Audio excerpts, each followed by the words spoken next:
आज का टॉपिक है दोस्तों पेम्फिगस। पेम्फिगस के बारे में हमको जानना है दोस्तों कि पेम्फिगस क्या होता है। ये भी एक स्किन का डिसऑर्डर है जो मैं कंटिन्यूटी में ले रहा हूँ दोस्तों आप लोगों के लिए। जब हम पेम्फिगस की बात करते हैं तो दोस्तों आप लोगों को बहुत बार ऐसे पेशेंट देखे होंगे आप लोगों ने कि किसी भी व्यक्ति को कोई स्किन डिसीज होती है तो जब आप स्किन को हाथ लगाते हैं पूरी स्किन आपके हाथ में आ जाती है दोस्तों। बहुत बार आप लोगों ने देखा होगा उसको छोटे छोटे ब्लिस्टर डेवलप होते हैं या बुली के रूप में डेवलप होता है, एकदम उभार एक सिस्ट के रूप में होगा और उसमें अंदर फ्रूट भरा होगा दोस्तों। यानी अगर पेम्फिगस की बात करेंगे तो pemphigus describe as a group of autoimmune district diseases of skin and mucous membrane. दोस्तों ये एक प्रकार की ऑटोइम्यून डिसीज का एक ग्रुप होता है दोस्तों, जिसमें स्किन और म्यूकस मेम्ब्रेन के ऊपर दोस्तों छोटे छोटे ब्लिस्टरिंग वहां पर हमको देखने को मिलता है। इवन माउथ के अंदर चले जाओ जहां पर म्यूकस मेम्ब्रेन, इवन वेजाना पे चले जाओ, पेनिस के ऊपर चले जाओ, ऐसे डिफरेंट डिफरेंट पार्ट्स होते हैं दोस्तों हमारी बॉडी में जहां पर आपको पेम्फिगस के साइंस देखने को मिलेगा। अगर हम ये कहें कि पेम्फिगस अगर ऑटोइम्यून डिसीज है तो डेफिनेटली इसके टाइप्स के ऊपर पूरा प्रोटोकॉल डिपेंड करता है दोस्तों। अगर पेम्फिगस की बात करें तो पेम्फिगस 3 प्रकार का होता है। पहला होता है दोस्तों पेम्फिगस वल्गेरिस जो कि इंडिया में 70% पाया जाता है दोस्तों। दूसरा होता है पेम्फिगस फोलिसियस। ये पेम्फिगस फोलिसियस 6 टाइप का होता है लेकिन बहुत रेयर होता है, लेकिन इसके बारे में हम ज्यादा जानकारी नहीं करेंगे। लगभग सारे कैरेक्टर सेम आते हैं, ट्रीटमेंट भी एज इट इज होगा दोस्तों। और तीसरा होता है पेरानियोप्लास्टिक पेम्फिगस दोस्तों। पेरानियोप्लास्टिक यानी कैंसर जैसा पेरानियोप्लास्टिक पेम्फिगस, ये 3 मैन होता है जिसमें 70% जो पेम्फिगस वल्गेरिस होता है दोस्तों, और ये इंपॉर्टेंटली हमारे सामने आता है। इसीलिए दोस्तों जब इसके प्रोटोकॉल को समझने की बात आएगी तो इस डायग्राम को देखिए। आपको मालूम है हमारी स्किन के ऊपर की जो लेयर होती है दोस्तों उसको बोलते हैं हम एपिडर्मिस। ये एपिडर्मिस लेयर है। इस एपिडर्मिस के जस्ट नीचे दोस्तों अगर किसी को ब्लिस्टर डेवलप होता है तो वो एपिडर्मल क्या होता है, एपिडर्मल। यानी यहाँ एपिडर्मिस के नीचे अगर किसी को होता है दोस्तों तो वो एपिडर्मल ब्लिस्टर कहलाता है। लेकिन अगर वो डर्मिस में हो, एपिडर्मिस में ना होकर दोस्तों डर्मिस रीजन में हो तो उसे हम एपिडर्मल या सबडर्मल दोस्तों याद रखिएगा। यहाँ पर एपिडर्मल, यहाँ पर सबडर्मल यानी डर्मिस के नीचे। ये दोनों ब्लिस्टर डिफरेंट टाइप के होते हैं दोस्तों। एक उभार ले होता है, एक स्किन के अंदर होता है और अंदर के अंदर फैलता है दोस्तों। 2 कैरेक्टर वहां पर ब्लिस्टर। और इसी को जब वो वहां पर एकदम बड़े साइज में होता है जब उसको बुली का फॉर्मेशन कहते हैं दोस्तों। ये टिपिकली हम लोगों को समझना है कि पेम्फिगस हमेशा पूरी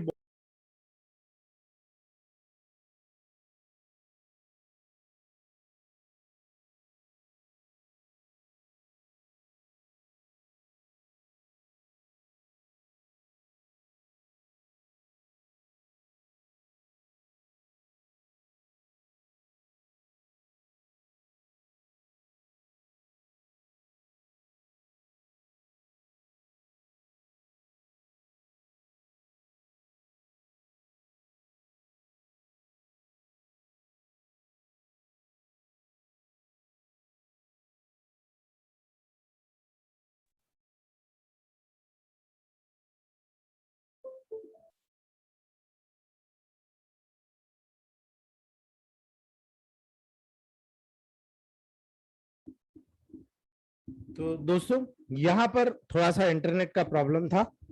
थोड़ा सा अगर हम यहां पर देखेंगे दोस्तों तो पेम्फिगस के लेवल पर जब हम देखते हैं तो या एपिडर्मल होगा या सबडर्मल यानी डर्मिस के नीचे होगा दोस्तों। इसीलिए जब वहां पर हम देखते हैं हमारी बॉडी एंटीबॉडीज प्रोड्यूस करती है दोस्तों, तो हमारी बॉडी में जब हेल्दी टिश्यू के खिलाफ किसी प्रकार के एंटीबॉडीज प्रोड्यूस होगी दोस्तों तो बाय मिस्टेकली होगी, यानी वहां पर किसी मिस्टेक के कारण डेवलप होती है और ये हेल्दी प्रोटीन के अगेंस्ट दोस्तों एंटीबॉडी बनाने लगती है। और जब वहां पर आप लोगों को ध्यान हो, मैंने आपको स्किन के लेवल पर डेस्मोसोम्स बताया था दोस्तों, जब सेल टू सेल जंक्शन बताया था, और मैंने आपको बताया था कि वहां डेस्मोसोम्स के माध्यम से सेल एक दूसरे के साथ जुड़ी हुई होती है दोस्तों। इसीलिए इंपॉर्टेंस मैंने वहां पर पहले बता दिया था। यहां पर क्या होगा, जो सेल के बीच में जो डेस्मोसोम्स होते हैं दोस्तों ये वहां पर प्रभावित होते हैं, यानी यहां पर जब एंटीबॉडीज बनेगी दोस्तों जिससे यहां पर इपिथेलियम में ब्रेक होना शुरू हो जाएगा। और इपिथेलियम में ब्रेक होने के कारण दोस्तों उन दोनों के बीच में जो डेस्मोसोम जो होता है जो स्किन को वहां पर एक दूसरी सेल्स को चिपका के रखता है वो वहां पर गैप क्रिएट करेगा दोस्तों। और जब वहां पर गैप हो जाएगी तो उसमें एक स्पेस बन जाएगी और स्पेस क्रिएट होने के कारण वहां पर extra cellular fluid filled up हो जाएगा दोस्तों, और यही वहां पर क्लियरली दोस्तों ब्लिस्टर का निर्माण करती है। और साथ ही साथ इस कैरेक्टर में हम देखेंगे दोस्तों, तो वहां पर ब्लिस्टर के साथ साथ वहां पर बुलिस का भी निर्माण होता है, यानी यहां पर वेसाइकल का निर्माण होता है दोस्तों, एक बुलिस का वहां पर फॉर्मेशन होता है टिपिकली, जो हम हमारी प्रैक्टिस में देखते हैं। और यहां पर जो पैम्फिगस में किसी भी प्रकार की एंटीबॉडीज बनती है, तो आप देखते हो बॉडी में बहुत सारी है, आईजीई, आईजीए, आईजीजी। यहां पर IgG1 और IgG4 का बहुत बड़ा इंपॉर्टेंट होता है दोस्तों, यानी यहाँ स्किन के ऊपर जो केराटिनोसाइट सेल्स होती है दोस्तों, उसको ये डायरेक्टली प्रभावित करती है, यानी डेस्मोसोम को अफेक्ट करेगी दोस्तों, जो सेल को जोड़ कर रखती है, जिससे cell to cell adhesion loss हो जाता है। अब जब cell to cell adhesion loss हो जाएगा, उनके बीच में गैप बन जाएगी, गैप बन जाएगा, फ्लूइड कलेक्ट हो जाएगा, फ्लूइड कलेक्ट हो जाएगा तो ब्लिस्टर का निर्माण करेगा। सिंपल सी प्रोसेस है दोस्तों ब्लिस्टर बनने की। इसीलिए जब ये कंडीशन डेवलप होती है ना दोस्तों, तो बेसिकली अगर आप देखोगे, इसको हम बोलते हैं Nikolsky science, NIKOLKSY, Nikolsky sign दोस्तों यहां पर मिलेगा। और यही दोस्तों हेल्दी साइन का लॉस हो जाएगा, यानी हेल्दी स्किन का लॉस हो जाएगा, जिसके कारण क्या होगा दोस्तों, disruption of dermal epidermal junction due to perivascular oedema. यहां पर जो सेल से सेल का एडिशन वहां पर डिस्टर्ब हो जाएगा, उसके बीच में फ्लूइड कलेक्ट हो जाएगा दोस्तों, और इसी के कारण डर्मल एपिडर्मल जंक्शन का वहां पर पेरिवेस्कुलर एडिमा वहां पर हमको कॉमन रूप से देखने को मिलेगा दोस्तों। और यही कंडीशन जो होती है, वहां पर सेरिब्राई की बात करो, टंग की बात करो, ओरल म्यूकस मेम्ब्रेन की बात करो, बक्कल म्यूकोसा की बात करो, या जिंजिवल सरफेस की बात करो, वहां पर दोस्तों बहुत ही स्लोली, अगर वहां पर ये कंडीशन डेवलप हो जाती है तो बहुत ही स्लोली डेवलप होता है दोस्तों, क्योंकि लगातार इरिटेड एरिया होता है, और इसीलिए यहां पर दोस्तों बहुत ही स्लोली हीलिंग हमको देखने को मिलती है। यही कारण है कि जब ओरल कैविटी में होता है तो लैरिंग्स में इन्फ्लामेशन होता है दोस्तों, हॉर्सनेस ऑफ वॉइस वहां पर आपको डेवलप हो जाती है। और यही कंडीशन जब होगी तो डेफिनेटली कंजक्टिवा, हमारी आंखों की जो कंजक्टिवा होती है दोस्तों, जो वेजाइनल रीजन होता है, जो पेनिस रीजन होता है, सर्विक्स रीजन होता है, एनस रीजन भी होता है, वो टिपिकली वहां पर प्रभावित होता है दोस्तों। और जब ये सारे कैरेक्टर एक साथ यानी 1 by 1 वहां पर डिसीज के रूप में डेवलप होते हैं दोस्तों, तो वहां पर ये कंडीशन बहुत इजीली दोस्तों हमें डायग्नोसिस भी होती है, और हम उसका ट्रीटमेंट भी कर सकते हैं दोस्तों। यानी पैम्फिगस एक डिसीज है जिसके कारण स्किन या म्यूकस मेम्ब्रेन पर सोर्स या ब्लिस्टर डेवलप होता है, इससे साबित होता है दोस्तों। यानी हमारी पूरी बॉडी के लेवल पर, स्किन के लेवल पर सोर्स या ब्लिस्टर का जब डेवलप होना होता है, तो वो चाहे माउथ हो चाहे जेनिटल हो, जहां भी म्यूकस मेम्ब्रेन होगी वो डायरेक्टली इफेक्टेड होती है दोस्तों। यानी पैम्फिगस किसी भी एज में उत्पन्न हो सकता है, किसी भी एज में, लेकिन ये ज्यादातर दोस्तों उन लोगों में होता हुआ देखा गया है जो मिडिल एज पर्सन होता है या ओल्डर एज होता है, अर्थात 40 to 60 ईयर के एज में दोस्तों बहुत ज्यादा होता है। और ये लॉन्ग लास्टिंग क्रॉनिक कंडीशन होती है दोस्तों, और कुछ प्रकार में ये लाइफ थ्रेटनिंग भी हो जाती है, ये बहुत ही डेंजरस लाइफ थ्रेटनिंग के रूप में होती है। और विदाउट ट्रीटमेंट के, बिना किसी ट्रीटमेंट के दोस्तों, मेडिकेशन के साथ ट्रीटमेंट से यूजुअली हम लोग इसको ठीक कर सकते हैं दोस्तों, यूजुअली इसको कंट्रोल कर सकते हैं, बहुत इजीली कंट्रोल कर सकते हैं दोस्तों। इसीलिए इस प्रोटोकॉल के लेवल पर जब हम जाएंगे दोस्तों, तो हमें यहाँ पर सारी चीजें देखने को मिलती है। अगर हम कॉजेस के लेवल पर चलेंगे तो मेडिकेशन के साथ साथ अगर हम इलेक्ट्रोमैथ पर बिलीव करते हैं दोस्तों, तो हम गारंटी ले सकते हैं हम इस केस को रिजॉल्व कर सकते हैं। पैम्फिगस चूंकि एक ऑटोइम्यून डिसऑर्डर है दोस्तों, नॉर्मली इम्यून सिस्टम जैसे बैक्टीरिया, वायरस वहां पर हार्मफुल एनवायरमेंट से हमारे बॉडी को फाइट करने की कोशिश करता है और उसके खिलाफ एंटीबॉडी प्रोड्यूस करता है दोस्तों, किंतु पैम्फिगस में उल्टा होता है। पैम्फिगस में दोस्तों बॉडी एंटीबॉडीज को प्रोड्यूस तो करती है, जो कि हमारी स्किन की जो म्यूकस मेम्ब्रेन होती है दोस्तों, उसकी सेल्स को डैमेज करता है, डायरेक्ट हमारी म्यूकस मेम्ब्रेन के सेल को डैमेज करता है दोस्तों। और यही कारण है ये जो पैम्फिगस कंटेजियस नहीं होता है दोस्तों, ये पैम्फिगस कंटेजियस नहीं होगा, यानी ये किसी भी को छुआछूत के रूप में नहीं फैलता है। इसलिए ज्यादातर केसेस में दोस्तों ये डिसीज अननोन केसेस के रूप में ट्रिगर करती है। लेकिन अगर हमारे जैसे दोस्तों अगर क्वालिफाइड डॉक्टर्स होते हैं तो हम लोग बहुत इजीली डायग्नोस करते हैं, इसलिए आप भी इस चीज को बहुत इजीली डायग्नोसिस करेंगे दोस्तों। कभी कभी पैम्फिगस को देखा जाता है जो लोग पेनिसिलिन इंजेक्शन लगाते हैं दोस्तों, या फिर एंजियोटेंसिन कन्वर्टिंग एंजाइम इनहिबिटर को यूज करते हैं दोस्तों, उनके ट्रिगर होने के कारण भी पैम्फिगस होता हुआ देखा जाता है दोस्तों। और ये हमारी ऑटो इम्यूनिटी को छेड़ने के कारण, बार बार इम्यूनिटी के कारण, बार बार इम्यूनिटी को सप्रेस करने के कारण दोस्तों ये कंडीशन वहां पर देखी जाती है। इसलिए सिम्टम्स जो डेवलप होते हैं ना, तो आप बहुत इजीली टैकल कर सकते हो दोस्तों। किसी भी पैम्फिगस वल्गैरिस के सिम्टम के लेवल पर जब जाओगे तो माउथ या स्किन एरिया में दोस्तों स्टार्ट होता है। सबसे पहले माउथ या स्किन एरिया में स्टार्ट होगा, जो पेनफुल ब्लिस्टर्स के रूप में हमारे सामने आएंगे, और स्किन के सरफेस के नियर स्किन ब्लिस्टर का आना या जाना दोस्तों, वहां पर रिकरेंट ब्लिस्टर डेवलप होता है, क्योंकि पानी जहां लगेगा नया ब्लिस्टर डेवलप हो जाएगा। और ब्लिस्टर साइड पर पिलिंग या उजिंग क्रस्टिंग होना दोस्तों, यानी मैंने आपको बताया कि यहां पर निकोलस की साइंस बहुत कॉमन रूप से देखने को मिलता है दोस्तों। यानी एक जगह स्किन को हमने हाथ लगाया तो पूरी स्किन एज इट इज ऊपर के ऊपर पूरी स्किन दोस्तों निकलती हुई दिखती है, हमको क्लियरली वहां पर विजिबल होती है। इसीलिए जब इन्वेस्टिगेशन की बात आती है तो जो स्किन डिसीज विशेषज्ञ होता है यानी डर्मेटोलॉजिस्ट स्किन ब्लिस्टर की फिजिकल एग्जामिनेशन को कंडक्ट करता है दोस्तों। वो एक कंडीशन को इंडिकेट करता है जिसे हम निकोलस की साइन कहते हैं दोस्तों। और ये एक पॉजिटिव निकोलस की साइन जब हमारी स्किन आसानी से निकलने लगती है, फ्रे फॉर्म होने लगती है दोस्तों, तो एक कॉटन साब एक फिंगर के द्वारा जब हम ब्लिस्टर पे बायोप्सी करने के लिए निकालते हैं दोस्तों, तो ब्लिस्टर की बायोप्सी करते हैं जिससे टिश्यू के एक पीस को रिमूव करते हैं और एनालिसिस के लिए उसको माइक्रोस्कोपिक स्टडी के माध्यम से दोस्तों वहां डायग्नोसिस को कंफर्म करते हैं हम लोग। और जब डायग्नोसिस को कंफर्म किया जाता है तो बायोप्सी को लेबोरेटरी में केमिकल सब्सटेंसेस के द्वारा ट्रीट करते हैं दोस्तों, जिसमें डॉक्टर एब्नॉर्मल जितनी एंटीबॉडीज होती है दोस्तों उसको वहां पर फाइंड करते हैं, यानी पैम्फिगस के टाइप को डिटर्मिनेशन करते हैं दोस्तों। और जब पैम्फिगस के टाइप को डिटर्मिन कर लिया जाता है तो हमारा ट्रीटमेंट बहुत इजीली हो जाता है दोस्तों। यहां पर मैंने आपको बताया था S5 और वेन1 ये दो मेडिसिन ऐसी है जो हर अगर ऑटो इम्यूनिटी का लेवल होता है वहां पर उस ऑटो इम्यूनिटी को करेक्ट करने के काम करती है दोस्तों। इसीलिए जब हम प्रोटोकॉल का प्रयोग करते हैं तो दोस्तों तीन तरह से हम कर सकते हैं। प्रोटोकॉल ज्यादा नहीं है, S1 WAR1 L1 green electricity दोस्तों, क्योंकि इन्फेक्शन है इसलिए ग्रीन इलेक्ट्रिसिटी का सिलेक्शन होगा। दूसरा, यहां से वेस्टेज मटेरियल को बाहर निकालना है, यानी टिश्यू फ्लूइड जो वहां पर ब्लिस्टर का निर्माण हो रहा है उसमें फ्लूइड भरा हुआ है, उस फ्लूइड को बाहर निकालना है, तो वहां पर L1 का रोल होगा दोस्तों।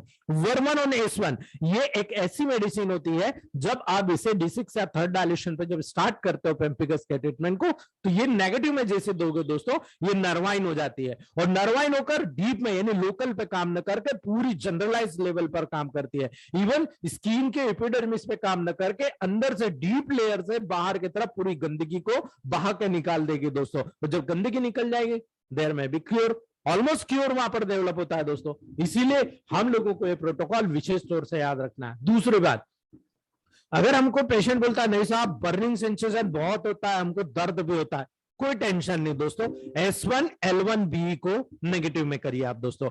S1 L1 B को नेगेटिव में अल्टरनेट करके WAR1 F1 G को दोस्तों नेगेटिव में यूज कीजिए। तो आप वहां पर इस प्रोटोकॉल को जब यूज करेंगे वहीं पर आपको दोस्तों रिजल्ट ऑटोमेटिक मिलना शुरू हो जाएगा। यानी ये सिंपल सा प्रोटोकॉल है, लेकिन हम लोगों को पता है दोस्तों कि जब हमको कंफर्म हो जाता है कि ऑटो इम्यूनिटी का प्रोटोकॉल है तो S1 WAR1 B के साथ में अल्टरनेट करके S5 L1 G को देना जरूरी हो जाता है, क्योंकि ये ऑटो इम्यूनिटी का लेवल मेंटेन करता है। तो यहां पर आप प्रोटोकॉल को दीजिए दोस्तों, या तो आप नेगेटिव करिए या इसको पॉजिटिव लेवल पर लीजिए दोस्तों, यानी 3rd से 10th या 10th से 3rd की तरफ जाइए अकॉर्डिंग टू कंडीशन। जितना पुराना है 10th से 3rd की तरफ आ जाइए दोस्तों। डिस्टिल वाटर बेस्ड मेडिसिन होना याद रखिएगा, बहुत ब्रिलियंट रिजल्ट आपको देखने को मिलेगा।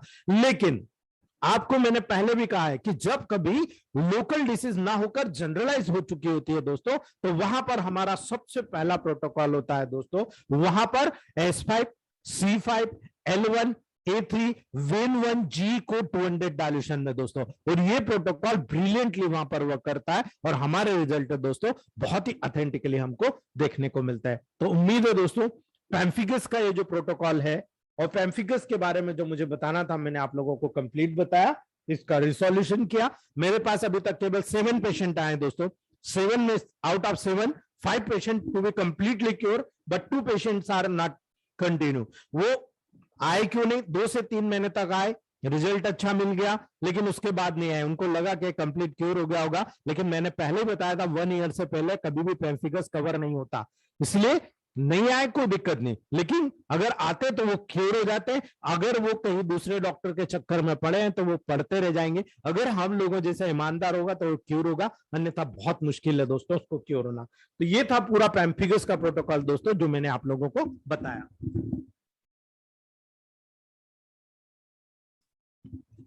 नेक्स्ट बात करते हैं दोस्तों हम लोग,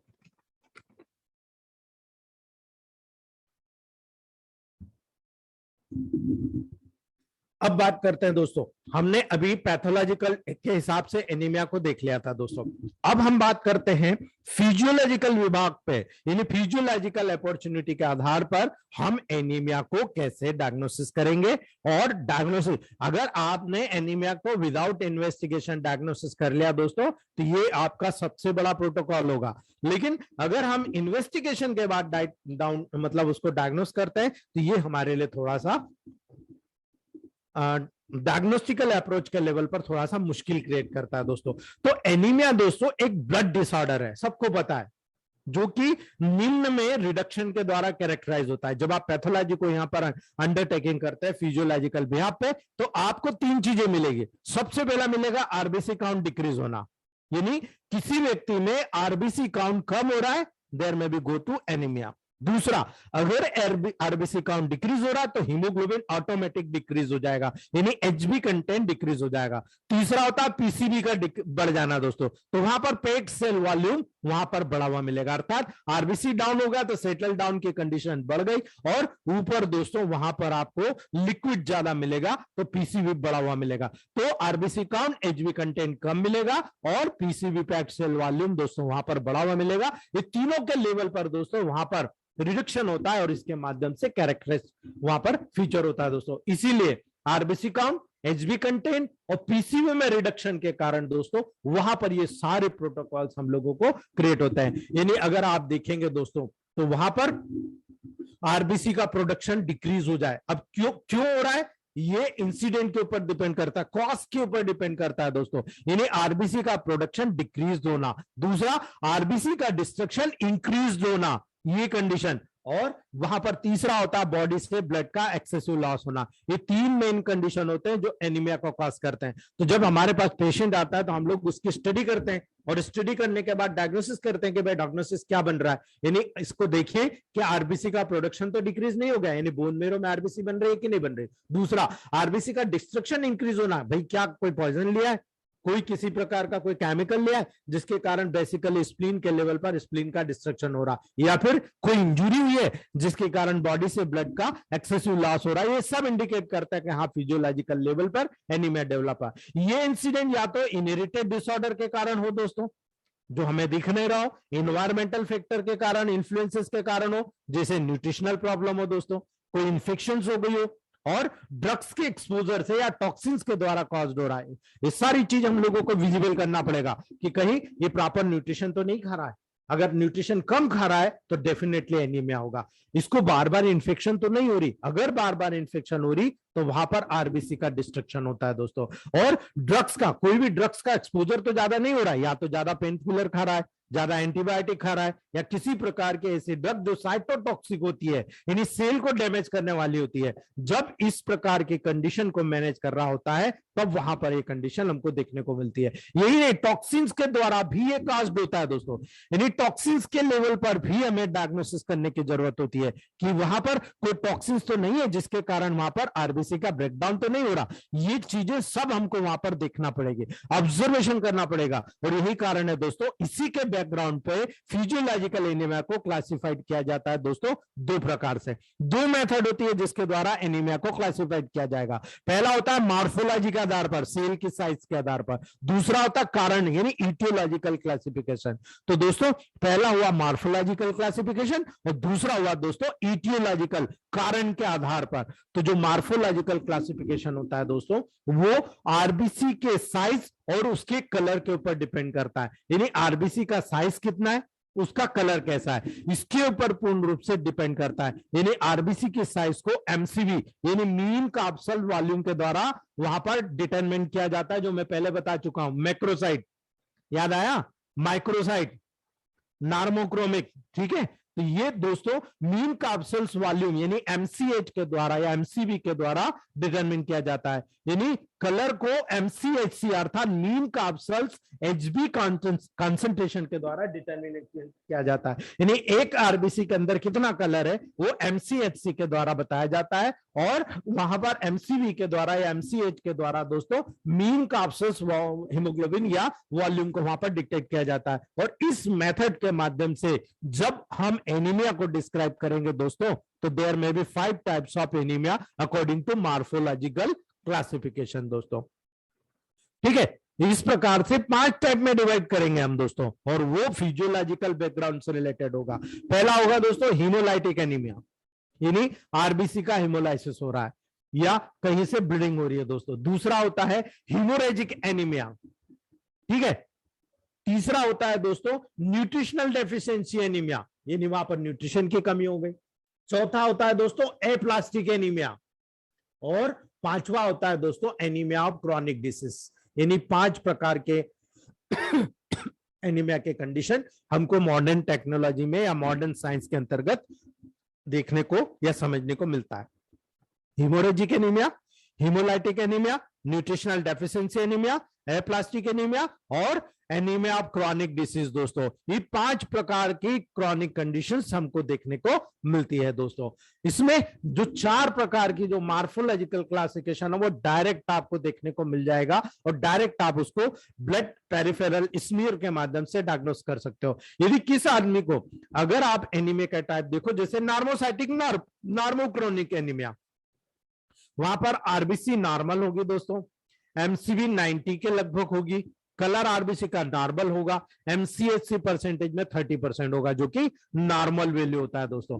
जब मैक्रोसाइटिक नार्मोकोमिक एनीमिया होगा दोस्तों, तो वहां पर जो आरबीसी का साइज होगा वो लार्ज होगा, बड़ा होगा दोस्तों, नॉर्मल कंटेंट से बड़ा होगा, और मोर देन 90, वो हमेशा 90 क्यूबिक माइक्रोन से ज्यादा होगा, और जो आरबीसी का कलर लगभग नॉर्मल होगा, लेकिन एमसीएचसी दोस्तों 30% के आसपास होगा। और जब मैक्रोसाइटिक हाइपोक्रोमिक एनीमिया की बात होगी दोस्तों, तो यहां पर आरबीसी का साइज लार्ज होगा, मोर देन 90 क्यूबिक माइक्रोन होगा एमसीवी, कलर आरबीसी लेस होगा। क्यों? क्योंकि बीच में ओपेसिटी पाई जाएगी, गैप पाई जाएगी दोस्तों, और यही कारण है कि एमसीएचसी भी लेस देन 30 मिलेगा दोस्तों। यही चीज माइक्रोसाइटिक हाइपोक्रोमिक एनीमिया में भी देखने को मिलेगा दोस्तों। सेल का साइज स्मॉल होगा, वहां पर जो क्यूबिक एमएम में देखोगे दोस्तों एमसीबी, तो वहां पर लेस देन 78 मिलेगा आपको क्यूबिक माइक्रोन, और कलर और आरबीसी लेस मिलेगा, और लेस देन 30% वहां पर क्लिनिकली एमसीएचसी देखने को मिलेगा। तो ये डायग्नोस्टिक पैथोलॉजिकल इन्वेस्टिगेशन के आधार पर मैंने आपको बता दिया। इसी के अकॉर्डिंगली आप जब टेबल प्रैक्टिस में आप सीबीसी काउंट देखोगे, तो सीबीसी काउंट में जब आप हर बार, मैंने कहा है आपको सीबीसी काउंट को पढ़ना सीख जाइए दोस्तों, आपको पता चल जाएगा किसको एनीमिया है, तो एनीमिया किस टाइप का है। नेक्स्ट बात करते हैं दोस्तों हीमोरेजिक एनीमिया। सबसे पहली बात करते हैं, अगर किसी को हीमोरेजिक एनीमिया डेवलप होता है, तो अगर हम सिंपली समझे दोस्तों, तो इंटरनल हीमोरेज भी हो सकता है, होता है कि नहीं दोस्तों? इंटरनल हीमोरेज भी हो सकता है, एक्सटर्नल ब्लीडिंग के द्वारा भी ब्लड का एक्सेस लॉस हो सकता है। यानी दोनों कॉज हो सकते हैं, इंटरनल हीमोरेज या एक्सटर्नल हीमोरेज। अगर हम मॉर्फोलॉजी ऑफ आरबीसी देखेंगे, तो एक्यूट लॉस जब होता है ना दोस्तों, यानी एक्यूट लॉस, अचानक चोट लगा या इंटरनल ब्लीडिंग या एक्सटर्नल ब्लीडिंग किसी कारण से हो रहा है, तो वहां पर आरबीसी का साइज बिल्कुल नॉर्मोसाइटिक होगा, और हाँ वहां पर दोस्तों हार्मोक्रोमिक यानी क्रॉनिक लॉस देखने को मिलेगा, यानी माइक्रोसाइटिक और हाइपोक्रोमिक दोस्तों वहां पर कंडीशन हमको देखने को मिलेगी। एक्यूट लॉस में नॉर्मोसाइटिक नॉर्मोक्रोमिक होगा दोस्तों, याद रखिएगा। जब एकदम एक्यूट लॉस हो जाता है तो वहां किसी भी प्रकार के सेल्स में कोई वेरिएशन देखने को नहीं मिलता, इसलिए नॉर्मोसाइटिक नॉर्मोक्रोमिक एनीमिया होगा। लेकिन जब क्रॉनिक लगातार लॉस होता रहता है दोस्तों, तो सेल का साइज छोटा हो जाता है, माइक्रोसाइटिक हो जाता है, और उसके अंदर ओपेसिटी हो जाती है, यानी कलर रिड्यूस हो जाता है, तो वहां पर हाइपोक्रोनिक एनीमिया हमको देखने को मिलता है। यानी अगर हम सिंपली, हमने ये एक लैंग्वेज के डिफॉल्ट से समझा दोस्तों, शॉर्ट में समझा, अगर हम इसको डीप में लेके चले, तो ब्लड के एक्सेसिव लॉस को हम क्या बोलते हैं दोस्तों? हीमोरेज बोलते हैं। यानी हीमोरेज के कारण होने वाले एनीमिया को हम हीमोरेजिक एनीमिया कहते हैं दोस्तों। ये दोनों प्रकार का, यानी एक्यूट और क्रॉनिक दोनों प्रकार के हेमोरेजिक कंडीशन में उत्पन्न होता है। और हमें दोनों तरह की डिसीजेस के बारे में दोस्तों हम लोगों को यहां पर पता लगाना पड़ता है। हम इसी दोनों चीज को समझते हैं। यदि हम एक्यूट हेमोरेज की बात करें दोस्तों, तो एक्यूट हेमोरेज एक्सीडेंट के केसेस में ब्लड का सडन लॉस लार्ज क्वांटिटी में होना कहलाता है दोस्तों। जब भी कभी एक्सीडेंट होगा और उसमें एक्सेसिव लॉस वहां पर ब्लीडिंग हो जाएगी दोस्तों, लगभग 24 घंटे के अंदर हेमोरेज के बाद ब्लड का प्लाज्मा पोर्शन रिप्लेस्ड हो जाता है दोस्तों। 24 घंटे के बाद ब्लड के अंदर का जो प्लाज्मा पोर्शन होता है उसका रिप्लेसमेंट वहां पर होता है। यद्यपि आरबीसी का रिप्लेसमेंट तेजी से नहीं हो पाएगा दोस्तों, क्योंकि प्लाज्मा का रिप्लेसमेंट कहां से होगा? टिश्यू फ्लूइड जो रहता है दोस्तों वो एक्स्ट्रा सेल्युलर फ्लूइड में इंट्रासेल्युलर फ्लूइड से आ जाएगा और वो ब्लड में मिल जाएगा, क्योंकि वो ब्लड का पार्ट होता है। और इस प्रकार से वहां पर प्लाज्मा का दोस्तों डेफिनेटली वही कंटेंट जो वहां पाए जाते हैं वो यहां भी पाए जाएंगे। तो मैक्सिमम प्लाज्मा का कंटेंट वहां पर रिप्लेसमेंट हो जाता है। लेकिन आरबीसी तैयार नहीं होती, स्प्लीन में लीवर में जितनी होती है दोस्तों उसको वहां पर छोड़ दिया जाता है। लेकिन उसके बाद में मैच्योरिटी में आपको पता है उसमें वीक लग जाते हैं। इसीलिए दोस्तों वहां पर आरबीसी के नंबर में डिक्रीज होने के कारण दोस्तों वहां पर हीमोडाइल्यूशन उत्पन्न हो जाता है, यानी ब्लड पतला पड़ जाता है। सिंपल सी बात है दोस्तों। और जब ब्लड पतला हो जाता है दोस्तों तो यहां पर मॉर्फोलॉजिकली आरबीसी जब देखोगे दोस्तों वो नार्मोसाइटिक नार्मोक्रोमिक एनीमिया के रूप में डेवलप होती है दोस्तों। इसीलिए जब डिक्रीज आरबीसी काउंट के कारण दोस्तों वहां पर हाइपोक्सिया क्रिएट होगा। और हाइपोक्सिया क्या करेगा? वही प्रोटोकॉल पे जाइए दोस्तों। हाइपोक्सिया होता है जो कि बोन मेरो को स्टिमुलेट करता है, अर्थात हाइपोक्सिया होगा दोस्तों तो किडनी के रीजन से एरिथ्रोपोइसिस के लिए एरिथ्रोपोइटिन एंजाइम का सिक्रेशन होगा और ये डायरेक्ट बोन मेरो को स्टिमुलेट करेगा दोस्तों और ज्यादा नंबर में वहां पर आरबीसी को प्रोड्यूस करने की कोशिश किएगा। इसलिए 4 से 6 वीक्स के अंदर ये कंडीशन दोस्तों वहां पर करेक्टेड होती है।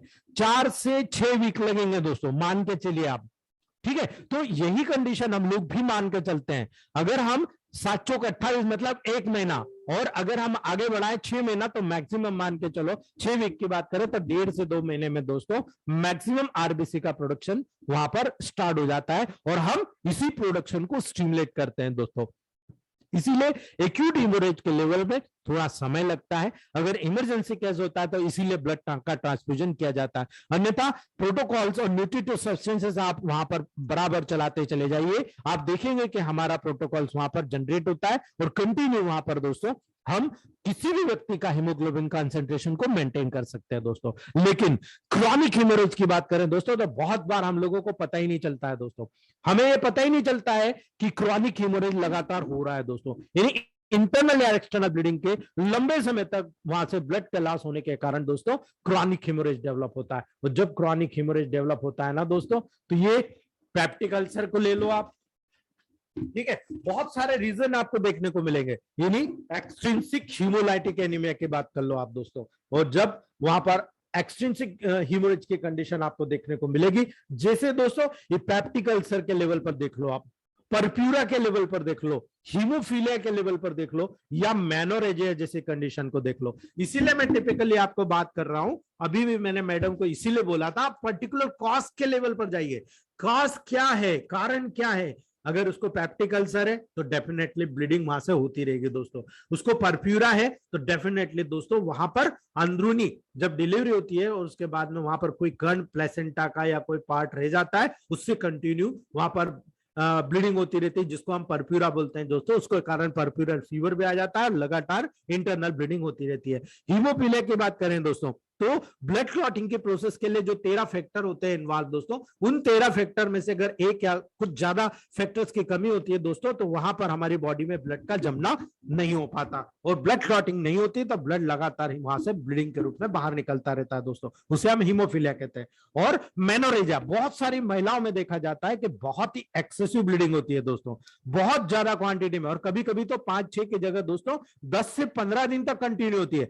कभी कभी महिलाओं में आपने देखा होगा 15 से 20 दिन में वापस महीना आ जाता है, अर्थात 28 दिन में महीना आना चाहिए, लेकिन 2 महीने में 3 बार उनको मतलब मेंसेस आ जाती है, तो ये कंडीशन में भी एक्सेसिव ब्लीडिंग होने के कारण दोस्तों उनको हीमोरेजिक एनीमिया देखने को मिलता है। यानी लगातार ब्लड के लॉस के कारण बॉडी से ज्यादा मात्रा में दोस्तों आयरन का लॉस हो जाता है, और जब बॉडी में आयरन का लॉस होगा जिसके कारण क्या डेवलप होगा, आयरन डेफिशिएंसी एनीमिया डेवलप हो जाता है, और यह हीमोग्लोबिन के सिंथेसिस को परफेक्ट करता है। डायरेक्टली दोस्तों हीमोग्लोबिन का सिंथेसिस अफेक्टेड हो जाता है, जिसके परिणाम स्वरूप सेल्स में एचबी कंटेंट लेस हो जाता है, यानी सेल स्मॉल भी हो जाती है। इसलिए दोस्तों ऐसी सेल्स को हम माइक्रोसाइटिक हाइपोक्रोमिक एनीमिया के रूप में जानते हैं। तो हमारे दिल से याद करिए दोस्तों इसको कि अगर आयरन डेफिशिएंसी एनीमिया होगा तो एचबी कंटेंट कम होगा, इसीलिए सेल का साइज आप जो पेरिफेरल स्मीयर कराते हैं तो वहां पर माइक्रोसाइटिक हाइपोक्रोमिक एनीमिया के रूप में हमारे सामने आता है, और यह इंडिकेट करता है कि this is the case of iron deficiency anaemia. यानी वहां पर हीमोरेज ज्यादा होने के कारण बॉडी से आयरन की डेफिशिएंसी हो गई, और इसी के कारण दोस्तों वहां पर टिपिकली हम लोगों को एनीमिया डेवलप हो रहा है। इसलिए हमको वहां पर आयरन की उपलब्धता के साथ में हमारा प्रोटोकॉल यूज करेंगे, तभी हमको वहां पर रिजल्ट मिलेगा दोस्तों। तो ये था हीमोरेजिक एनीमिया दोस्तों, उम्मीद है आपको समझ में। और हीमोरेज के लेवल पर आपके लिए आप जो एनीमिया का प्रोटोकॉल यूज कर रहे हैं एज इट इज यूज कीजिएगा, लेकिन एक मेडिसिन बॉडी में कहीं भी इंटरनल हो या एक्सटर्नल हीमोरेज हो, एक प्रोटोकॉल हमेशा याद रखिएगा, A2L1B याद रखिएगा, A2L1B, ठीक है। A2L1B को D6 या थर्ड डाइल्यूशन के लेवल पर दोगे दोस्तों तो बॉडी के किसी भी प्रकार के हीमोरेज को कंट्रोल करने की क्षमता रखती है दोस्तों, किसी भी प्रकार के। लेकिन इसके बाद में भी अगर हमको ऐसा लगता है कि हमारा प्रोटोकॉल, मेनोरेजिया की बात कर रहा हूं दोस्तों, बहुत सारी महिलाओं को हमने फीडबैक के रूप में करेक्ट किया दोस्तों, तो ऐसी महिलाओं को A2 का 200, ठीक है, याद रखिएगा, A2 का 200, L1 का 200 प्लस बीई और जी, बीई और जी को दोस्तों D2 या D1 में से 10-10 ड्रॉप लेकर आप 30 ml आप दोस्तों वहां पर A2 का 200 और L1 का 200 यानी 15-15 ml दोनों ले लीजिए, और वहां पर दोस्तों D1 और D2 दो में से जो अवेलेबल हो उसकी 10-10 ड्रॉप बी और जी की डाल दीजिए, और वहां पर आप इस प्रोटोकॉल को ग्लोबल्स में प्रिपेयर करके दोस्तों, या फिर 10 drop morning 10 drop evening frequently दोस्तों वहां पर आप दे दीजिए। आपको देखने को मिलेगा कि आपका केसेस में हीमोरेज जो हो रहा है दोस्तों, या मेनोरेजिया का सबसे बड़ा प्रोटोकॉल होता है, ब्लीडिंग की टेंडेंसी रिड्यूस हो जाती है दोस्तों। और इसके साथ में अगर मेनोरेजिया होता है तो A1C1 F1B 30 डाइल्यूशन या A1C1 आप F1 A1C1 F1 को 30 पोटेंसी में ग्लोबल्स में प्रिजर्व करके आप 5-5 ग्लोबल्स को दिन में 4 बार 1 गिलास गुनगुने पानी में दे दीजिए। साथ में A2 200 L1 200 B G D2 या D1 से 10 ड्रॉप डालकर आप वहां पर फार्मूला बनाइए, उसमें लिख दीजिए मेनोरेजिया पिल्स, और उसको ग्लोबल्स में प्रिजर्व कर लीजिए दोस्तों, और वहां पर उसको 10 ग्लोबल सुबह 10 ग्लोबल शाम को फ्रीक्वेंटली यानी 2 टाइम आप उसको कंटिन्यू दोस्तों वहां पर पेशेंट को देना चालू करिए। और जब ये देना चालू करेंगे कुछ ही समय के दौरान आपको रिजल्ट ऑथेंटिकली वहां पर देखने को मिल जाएगा दोस्तों। इसीलिए यहां पर हीमोरेज की बात खत्म करते हैं दोस्तों। दूसरी बात आते हैं हीमोलाइटिक एनीमिया दोस्तों, यानी हीमोलाइसिस का मतलब होता है दोस्तों आरबीसी का डिस्ट्रक्शन होना, ठीक है। जब आरबीसी का डिस्ट्रक्शन होता है दोस्तों, यदि ज्यादा हीमोलाइसिस के कारण वहां पर एनीमिया होता है। हम लोग देखते हैं दोस्तों कि अगर मलेरिया पैरासाइट प्रवेश कर गया, मलेरिया हो गया, तो आप देखते हो हीमोलाइटिक जॉन्डिस हो जाता है। क्यों? क्योंकि आरबीसी का ब्रेकडाउन करता है पैरासाइट, लीवर में पेरेन्काइमेटस सेल्स में प्रवेश कर जाता है, और वहां पर आरबीसी जो रहती है उसके माध्यम से दोस्तों ये अपनी पूरी साइकिल प्रयोग करता है। और जब फीवर आता है यानी आरबीसी को ब्रेक करके जब पैरासाइट बाहर निकलता है ब्लड सर्कुलेशन में, तभी फीवर आता है दोस्तों। तो इस कंडीशन में हीमोलाइटिक एनीमिया डेवलप होता है दोस्तों। और जब हीमोलाइसिस के कारण एनीमिया होता है जो कि आरबीसी प्रोडक्शन के इंक्रीज होने के द्वारा कंपनसेट नहीं हो पाता दोस्तों, याद रखिएगा, आपने आरबीसी काउंट को बढ़ा भी दिया तब भी वो कंपनसेट नहीं हो पाएगा दोस्तों। क्यों? क्योंकि उसे ही हीमोलाइटिक एनीमिया कहेंगे, क्योंकि वो 2 फैक्टर के कारण होता है, 2 प्रकार का होता है दोस्तों। एक होता है एक्सट्रिंसिक हीमोलाइटिक एनीमिया, बाहरी कोई कारण आ गया उसके कारण हमारी बॉडी में हीमोलाइटिक हो रहा है। दूसरा होता है इंट्रिंसिक हीमोलाइटिक एनीमिया, यानी हमारे बॉडी में ही कोई कारण है जिसके कारण वहां पर हीमोलाइसिस हो रहा है। ये दोनों कारण, एक्सट्रिंसिक हीमोलाइटिक एनीमिया और इंट्रिंसिक हीमोलाइटिक एनीमिया, दोनों कंडीशन हमको वहां पर देखने को मिल रही दोस्तों। और इन्हीं दोनों कंडीशन का प्रोटोकॉल सेम, हीमोरेजिक एनीमिया और हीमोलाइटिक एनीमिया का प्रोटोकॉल ऑलमोस्ट सेम होता है दोस्तों, लेकिन यहां पर दोस्तों लीवर का इन्वॉल्वमेंट हमको जरूर करना पड़ेगा, यानी लीवर के मेडिसिन रेमेडी के रूप में आपको जरूर देना पड़ेगा दोस्तों। यानी जब हम एक्सट्रिंसिक हीमोलाइटिक एनीमिया के लेवल पर बात करेंगे तो एक्सटर्नल फैक्टर के द्वारा आरबीसी के डिस्ट्रक्शन के कारण इस प्रकार का एनीमिया कॉज होता है दोस्तों, यानी वो हमारी बॉडी के लेवल पर होता है दोस्तों। यानी यहां पर जब हमारी बॉडी के लेवल पर सेल अंदर ब्रेक डाउन होती है तो उसके दो कारण होंगे, अगर अंदरूनी कारण होगा तो इंट्रिंसिक होगा, लेकिन अगर बाहरी कारण आ रहा है तो एक्सट्रिंसिक होता है दोस्तों। और यही कारण होता है कि जब बाहरी कोई फैक्टर के द्वारा हमारी हेल्दी आरबीसी जो होती है दोस्तों, वो जब हेमोलाइज होने लग जाती है, जैसे आप एंटीबॉडीज के लेवल पर देखो, कोई केमिकल्स के लेवल पर देखो, कोई ड्रग्स के लेवल पर देखो दोस्तों, तो वहां पर एक्सट्रिंसिक हीमोलाइटिक एनीमिया के कॉमन कॉज हमको देखने को मिलते हैं। ये तीन कारण होते हैं, एंटीबॉडीज हो यानी हमारी किसी एंटीजन हमारी बॉडी में प्रवेश कर गया, उसके खिलाफ एंटीबॉडीज बनने के कारण हिमोलाइसिस होना। दूसरा, कोई केमिकल हमने, मान लो किसी ने, दोस्तों आप लोगों को ध्यान हो पॉइजन का केसेस होते हैं, ठीक है, वहां पर भी यही प्रोटोकॉल का आपको बहुत ज्यादा इस्तेमाल करना है। अगर मान लो कोई केमिकल, मान लो किसी ने कैरोसिन पी लिया, किसी ने नोवोक्रान पी लिया, किसी ने बहुत ज्यादा दोस्तों वहां पर गलती से कोई केमिकल पी लिया, तब इस कंडीशन में हम लोगों को प्रोटोकॉल्स देखने को मिलता है दोस्तों। कोई ड्रग्स बहुत ज्यादा खा लिया आप लोगों ने दोस्तों, तो वहां पर एक्सट्रिंसिक हेमोलाइटिक एनीमिया के कॉमन काज देखने को मिलते हैं। और जब ये कॉमन काज आते हैं ना, तो इसमें मेजर ऑर्गन नंबर 1 के रूप में इन्वॉल्व होते हैं दोस्तों। और यही कारण आपको देखना है, आप जब जाते हैं सीकेडी का ट्रीटमेंट करने, यही प्रोटोकॉल को ध्यान रखिएगा दोस्तों, कभी भी सीकेडी के केवल लेवल पर कभी भी हीमोग्लोबिन प्रोडक्शन का मेडिकेशन मत कर बैठना, नहीं तो उल्टा हो जाएगा, पेशेंट की डेथ हो जाएगी दोस्तों, याद रखिएगा। अगर लीवर फेलियर हो रहा है, इसका सबसे मेन कारण होता है लीवर का फेलियर होना। ड्रग्स ले रहे हो, केमिकल ले रहे हो, या किसी भी प्रकार की एंटीबॉडीज बन रही है, तो इम्यूनिटी कहां से पैदा होती है? लीवर से। तो यहां पर लीवर को आप प्रभावित कर रहे हो, तो लीवर का फेलियर होना सबसे पहला साइन करता है दोस्तों हीमोलाइटिक एनीमिया में। यानी आप ये मत समझिए कि एनीमिया है तो आरबीसी का प्रोडक्शन नहीं हो रहा इसलिए एनीमिया हो गया। बहुत बार हम लोग मिसगाइड हो जाते हैं दोस्तों, वहां पर हमको अपने आप को गाइड करने की जरूरत होती है दोस्तों, इसीलिए हमारा ग्रुप परफेक्ट ग्रुप के नाम से जाना चाहिए। लीवर फेलियर होता है, सबसे पहला कारण लीवर फेलियर होता है। दूसरा कारण होता है रीनल डिसऑर्डर दोस्तों। अगर लीवर पे इंपैक्ट आ रहा है तो उसका सीधा फिल्ट्रेशन पे प्रभाव आएगा रीनल डिसीज का, यानी रीनल डिसऑर्डर भी एनीमिया का कारण हो सकता है। यानी किसी पेशेंट को बार बार हीमोग्लोबिन कम आ रहा थी, तुरंत दोस्तों लीवर फंक्शन के कुछ इंपॉर्टेंट टेस्ट और किडनी फंक्शन के कुछ इंपॉर्टेंट टेस्ट हमको जरूर कराना चाहिए। और यही प्रोटोकॉल दोस्तों रीनल डिसऑर्डर, लीवर फेलियर के लेवल पर हीमोलाइटिक एनीमिया वहां पर दर्शाता है दोस्तों। तीसरा, हाइपर स्प्लेनिज्म, यानी स्प्लीन का काम बहुत ज्यादा हो रहा है, यानी स्प्लीन में डिस्ट्रक्शन बहुत ज्यादा हो रहा है दोस्तों, तो वहां पर हाइपर स्प्लेनिज्म यानी हिपेटो स्प्लीनोमेगेली जैसी जो कंडीशन होती है, वहां पर स्प्लीनोमेगेली जैसी कंडीशन डेवलप हो जाएगी। जिन लोगों को बर्न्स होता है, जो जल जाते हैं दोस्तों, ठीक है, जो लोग जल जाते हैं दोस्तों, उन बर्न्स के केसेस में भी बहुत कॉमन रूप से ये कंडीशन देखने को मिलती है दोस्तों। इसीलिए आप लोगों को विशेष तौर से याद रखना है, कभी बर्न्स हो, हाइपर स्प्लेनिज्म हो, रीनल डिसऑर्डर हो, लीवर फेलियर हो, ऑलमोस्ट वहां पर आपको हीमोलाइटिक एनीमिया मिलेगा, मतलब मिलेगा, किसी में कम किसी में ज्यादा मिलेगा। वहां पर प्रोटोकॉल में सबसे पहले हीमोलाइसिस को रोकने की कंडीशन करना है, आपको वो प्रमोशन करना है, वो प्रोटोकॉल सिलेक्ट करना है दोस्तों जो हीमोलाइसिस को रोक सके।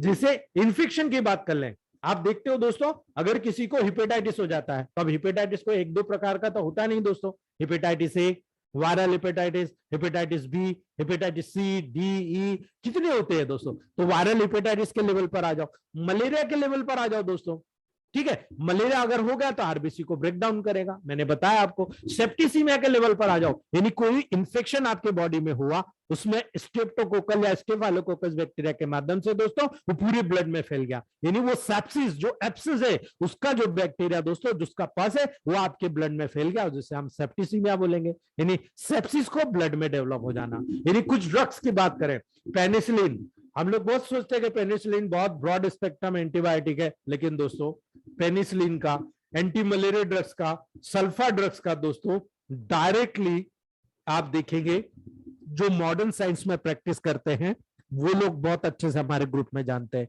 कि कुछ ड्रग्स जैसे पेनिसिलिन, एंटी मलेरियल ड्रग या सल्फा ड्रग, ये इतनी डेंजरस होती है दोस्तों, अगर रिएक्शन कर जाए तो अच्छे अच्छे की नानी याद आ जाती है कि दोस्तों मैं बचाऊं कैसे अब पेशेंट को। यानी पेनिसिलिन, एंटी मलेरियल ड्रग्स और सल्फा ड्रग डायरेक्टली लीवर और किडनी के लेवल पर जाके काम करती है, यानी आरबीसी को हीमोलाइज करती है दोस्तों। इसीलिए यहां पर लीवर का प्रोटोकॉल देना मत भूलिएगा। जब भी हीमोलाइटिक जॉन्डिस कभी भी आपको देखने को मिलता है, आपको हीमोलाइटिक एनीमिया देखने को मिलता है, कभी भी लीवर का प्रोटोकॉल यानी S5, L1, A3, WE, D5 में देना मत भूलिएगा, सेकेंड डायल्यूशन में देना मत भूलिएगा। It is a miracle protocol. वहां पर आप आपके जो एनीमिया के मेडिसिन है उसके साथ में इस लीवर का प्रोटोकॉल दे दीजिए, ऑटोमेटिक आप देखेंगे कि वहां पर हीमोलाइटिक कंडीशंस रिड्यूस हो रही है। और साथ में A2, L1B को D6 से या थर्ड डायल्यूशन में आप देख के देखिएगा दोस्तों, मिरेकल रिजल्ट आपको देखने को मिलेगा। इसके अलावा बहुत बार केमिकल सब्सटेंसेस के द्वारा भी पॉइजनिंग होते हुए देखा गया दोस्तों, जिसमें हीमोलाइटिक एनीमिया होता है। लेड हो गया, है ना, कोल हो गया, तार हो गया, ये तमाम प्रोटोकॉल्स दोस्तों आप लोगों को देखने को मिलेंगे। जब ये केमिकल्स के रूप में यूज होते हैं तो वहां पर हमारी बॉडी में दोस्तों आरबीसी में जाकर उसको डिस्टर्ब करते हैं, और जब आरबीसी में इस प्रकार का डिस्टर्बेंस आता है दोस्तों तो मान के चलिएगा वहां पर क्रॉनिक रूप से ये कंडीशन देखने को मिलता है। यही बात हम न्यूबॉर्न की बात करें दोस्तों, आप टेक्निकल देखते हो दोस्तों, जिसको बोलते हैं erythroblastosis fetalis.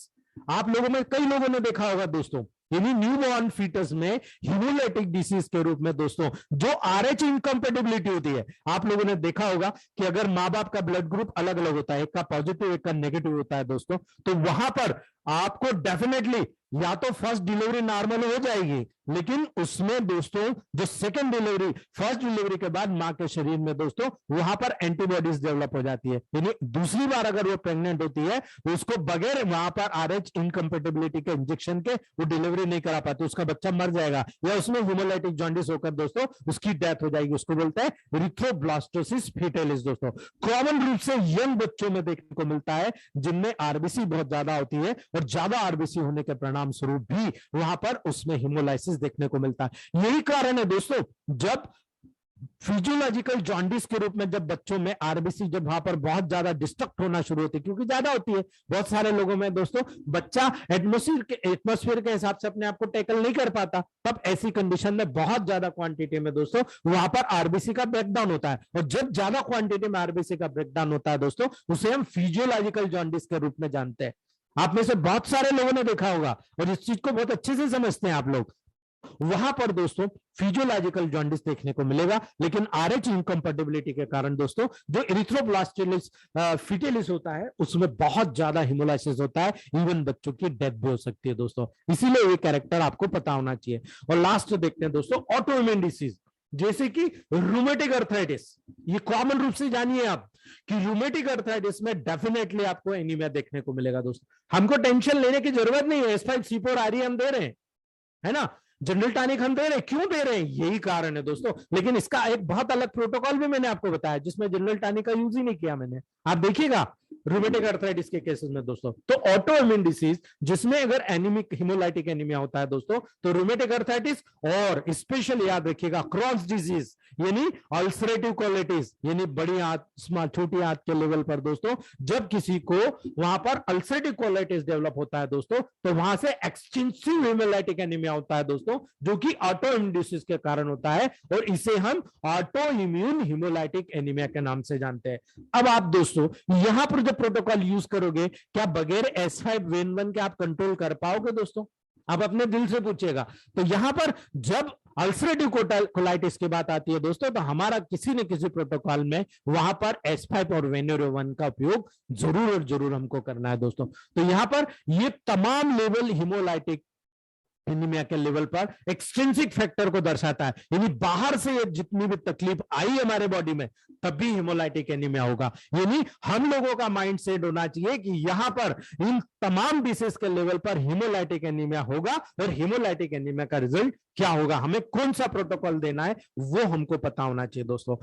As it is protocol, लेकिन वहां पर दोस्तों आरई का जब दोगे तो यहाँ तो बहुत ज्यादा ब्लीडिंग होना शुरू हो जाएगा दोस्तों। तो यहाँ पर हमको A2L1B को D6 में साथ में जरूर देना है दोस्तों, ये विशेष तौर से याद रखिएगा आप। तो आप जब वहां पर बाकी एनीमिया के प्रोटोकॉल के साथ में A2L1B को आप वहां पर D6 में या थर्ड डायल्यूशन में दोगे तो आपका हीमोलाइटिक कंडीशन को वैसे के वैसे वहां पर कंट्रोल कर लेगा, बैलेंस कर लेगा दोस्तों, और हीमोलाइसिस नहीं होने देगा। और बाकी का एज इट इज आप एनीमिया का प्रोटोकॉल चलाएंगे तो आपकी डिसीज तुरंत वहां पर रिकवर हो जाएगी दोस्तों।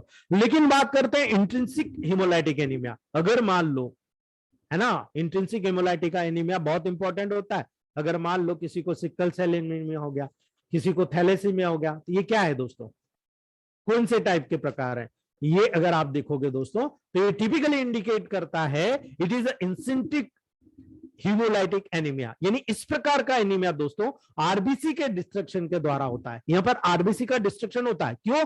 क्योंकि आरबीसी डिफेक्टिव होती है दोस्तों। ठीक है, आपको पता है कि जब आरबीसी रोलेक्स फॉर्मेशन का काम करती है, जैसे सिक्के की परत हम जमाते हैं ऐसे दोस्तों रोलेक्स फॉर्मेशन का काम करता है। और ये रोलेक्स, मान लो आरबीसी का आकार गड़बड़ हो गया, ठीक है, और आकार, उस गड़बड़ आकार को लेकर दोस्तों वो स्प्लीन में गई, तो स्प्लीन में तो बहुत माइन्यूट कैपिलरीज होती है, और वहां पर इसके डंबल शेप होने के कारण इतनी सी आरबीसी अंदर गई, और वहां पर जो डंबल शेप होता है उसके कारण वो फटाक से इस तरफ से उस तरफ निकल जाती है दोस्तों, यानी वहां पर स्क्वीज हो जाती है। लेकिन दोस्तों जब आकार ही अनियमित हो गया, एक साइड बड़ा एक साइड छोटा हो गया, ठीक है, बहुत मोटा हो गया, बहुत ज्यादा मतलब आकार परिवर्तित हो गया, तो ऐसी कंडीशन में जब उस कैपिलरी के बीच में गुजरेगी तो सही सलामत गुजरेगी क्या? नहीं दोस्तों, वो डिस्ट्रक्ट हो जाएगी, डिस्टर्ब हो जाएगी। इसीलिए दोस्तों जब आरबीसी डिफेक्टिव होती है तो यहां पर अनहेल्दी आरबीसी का प्रोडक्शन होता है दोस्तों, जो कि शॉर्ट लिव्ड होती है, जिसकी आयु कितनी होगी? Short life. अगर एक नॉर्मल आरबीसी को देखोगे तो 120 डेज तक जिंदा रह सकती है, हमको पता है दोस्तों।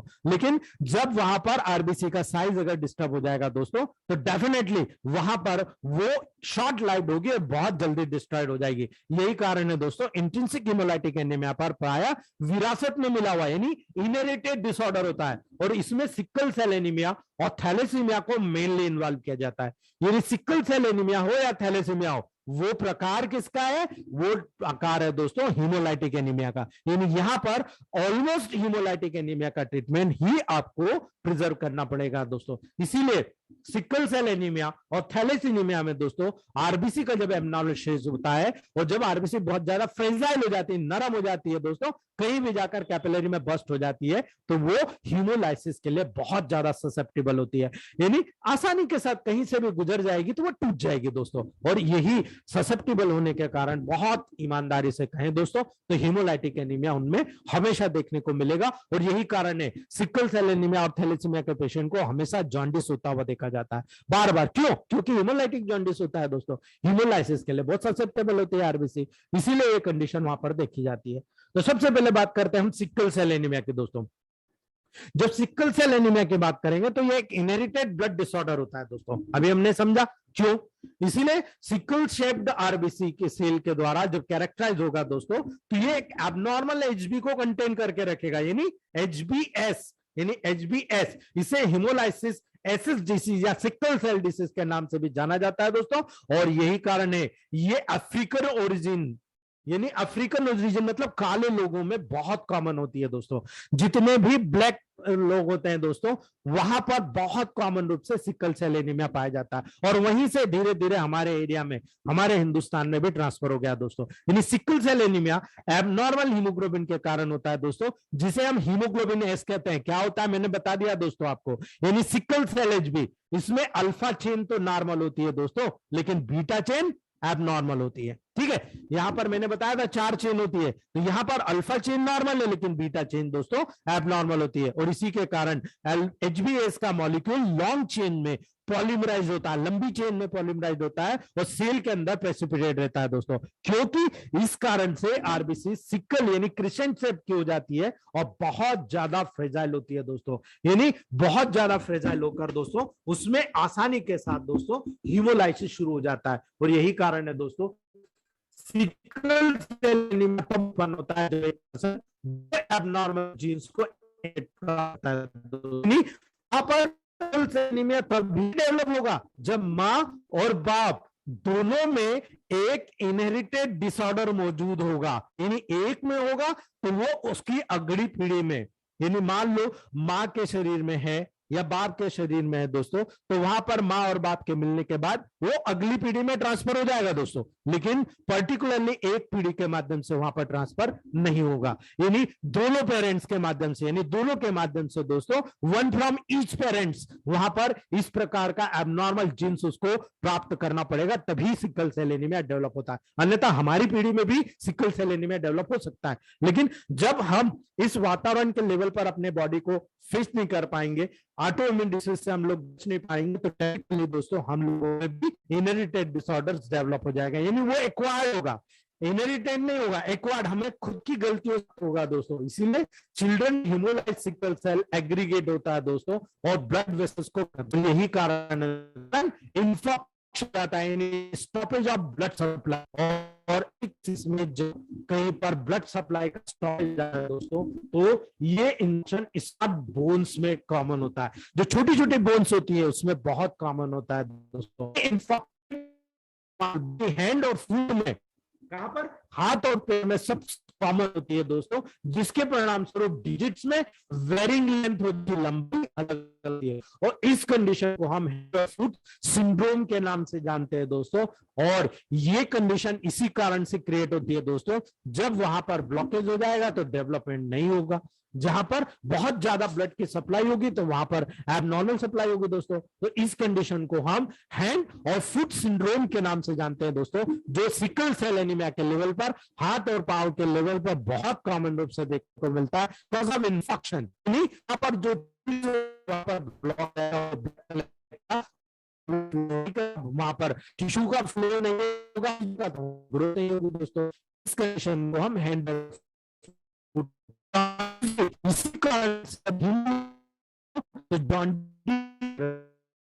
सिकल सेल एनीमिया के पेशेंट बहुत कॉमन से दोस्तों हम लोग दिखाते हैं दोस्तों।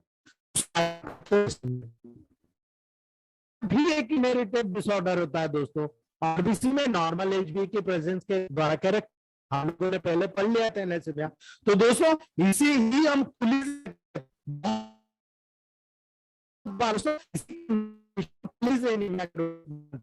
और यही कोलिस एनीमिया मेडिटेरियन एनीमिया के रूप में भी, और ये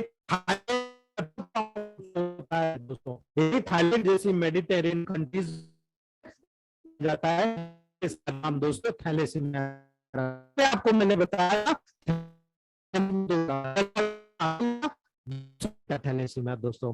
तो यहाँ पर अल्फा थैलेसीमिया और बीटा थैलेसीमिया की बात करें दोस्तों, तो जो बीटा थैलेसीमिया होता है इन दोनों में से सबसे कॉमन होता है दोस्तों, यानी नॉर्मल हीमोग्लोबिन में बहुत अच्छे तरीके से दोस्तों वहां पर डेवलप होता है, यानी नॉर्मल हीमोग्लोबिन अल्फा और बीटा पॉलीपेप्टाइड चेन्स में दोस्तों नंबर तो इक्वल होते हैं, लेकिन थैलेसीमिया में इन चेन्स का जो प्रोडक्शन होता है दोस्तों वो इम्बैलेंस हो जाता है, यानी जब थैलेसीमिया होगा तो वहां पर इन दोनों चेन्स के बीच में जो प्रोडक्शन होता है वो इम्बैलेंस हो जाता है दोस्तों। क्यों? क्योंकि ग्लोबिन जीन्स का डिफेक्टिव सिंथेसिस होता है, और ग्लोबिन जीन का जब वहां पर डिफेक्टिव सिंथेसिस होगा दोस्तों तो इसके कारण वहां पर इमेच्योर आरबीसीज का डेवलपमेंट होगा, और जब इमेच्योर आरबीसीज में पॉलीपेप्टाइड चेन्स का प्रेसिपिटेशन हो जाएगा, यानी जो पॉलीपेप्टाइड चेन्स होती है दोस्तों उनका जब वहां पर प्रेसिपिटेशन हो जाएगा जिसके कारण इरिथ्रोपोइसिस में डिस्टर्बेंसेस हो जाता है, यानी वहां पर इरिथ्रोपोइसिस यानी आरबीसी का प्रोडक्शन गड़बड़ हो जाता है, और इसी के कारण दोस्तों मैच्योर रेड ब्लड सेल्स में भी प्रेसिपिटेशन उत्पन्न हो जाएगा,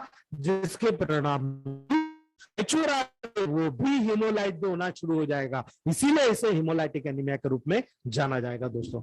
ये दूसरी बात अल्फा थैलेसीमिया के बाद, अल्फा थैलेसीमिया दोस्तों फीटल लाइफ में या इन्फेंसी में बहुत कॉमन रूप से उत्पन्न होता है। बीटा थैलेसीमिया तो एडल्ट लाइफ में होता है, लेकिन अल्फा थैलेसीमिया दोस्तों जो बच्चा पैदा होता है या फीटस रहता है दोस्तों उनमें कॉमन रूप से होता है। क्यों? क्योंकि इसमें अल्फा चेंज होती है एबनॉर्मल होती है, उसमें लेस होती है, होती नहीं है, अपसेंट होती है, एबनॉर्मल होती है दोस्तों। तो ऐसी कंडीशन में एडल्ट में बीटा चेन एक्सेसिव हो जाएगी दोस्तों, और चिल्ड्रन में वाई चेन एक्सेसिव में होती है। यहां पर हम देखेंगे दोस्तों तो वहां पर वाई चेन दोस्तों कॉमन रूप से वहां पर एक्सेस में हो जाती है, और इसी के कारण टिपिकली दोस्तों डिफेक्टिव इरिथ्रोपोइसिस और हीमोलाइसिस होता है दोस्तों। और ये कंडीशन इन्फेक्शन यानी स्टिल बॉर्न पैदा हुए या बर्थ के तुरंत बाद डाई हो जाएंगे, यानी ऐसे बच्चे स्टिल बॉर्न होते हैं।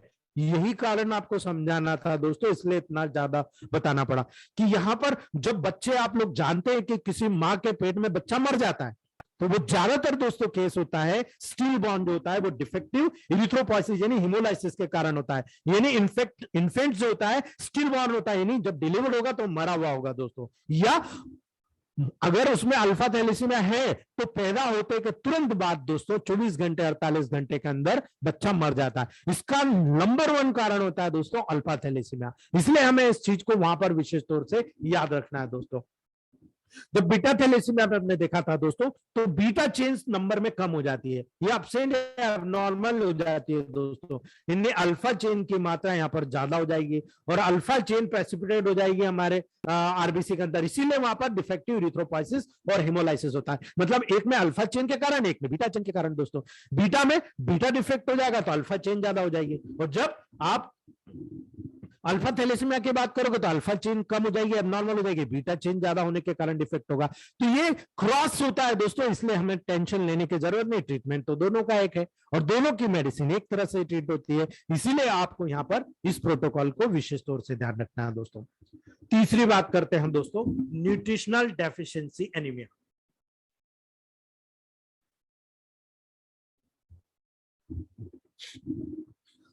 जब एनीमिया का प्रोटोकॉल हमने देखा था तो मैंने आपको बताया था दोस्तों नॉर्मल एनीमिया का प्रोटोकॉल जो नॉर्मल आप लोग देते आ रहे हो दोस्तों वही चलेगा, लेकिन जब न्यूट्रिशनल डेफिशिएंसी एनीमिया की बात होती है दोस्तों तो वहां पर जब नेचुरल टानी के साथ वाई एड करते हो दोस्तों तो वहां पर C10 का प्रोटोकॉल, आपको C10 की जगह C15 का प्रोटोकॉल आपको यूज करना पड़ेगा। क्यों? क्योंकि C15 वहां पर इंट्रिंसिक फैक्टर ऑफ कैस्ट्रल यानी स्टमक को उत्तेजित करेगी, स्टिमुलेट करेगी, और यही फैक्टर वहां पर जितना भी एक्सट्रिंसिक मटेरियल आएगा यानी एब्जॉर्प्शन के लिए जितना भी बाहरी चीज खा के आप लोग उसको वहां पर एब्जॉर्प्शन की कैपेसिटी को बढ़ाएगा। इसलिए यहां पर दोस्तों न्यूट्रिशनल डेफिशिएंसी एनीमिया में C15 वर्ड टू वाई का प्रोटोकॉल आप इरिथ्रोपोइसिस के लिए आवश्यक न्यूट्रिटिव सब्सटेंसेस की अगर डेफिशिएंसी हो जाए तो डेफिनेटली दोस्तों वहां पर इसके कारण एनीमिया को न्यूट्रिशनल डेफिशिएंसी एनीमिया के रूप में हम जानेंगे दोस्तों।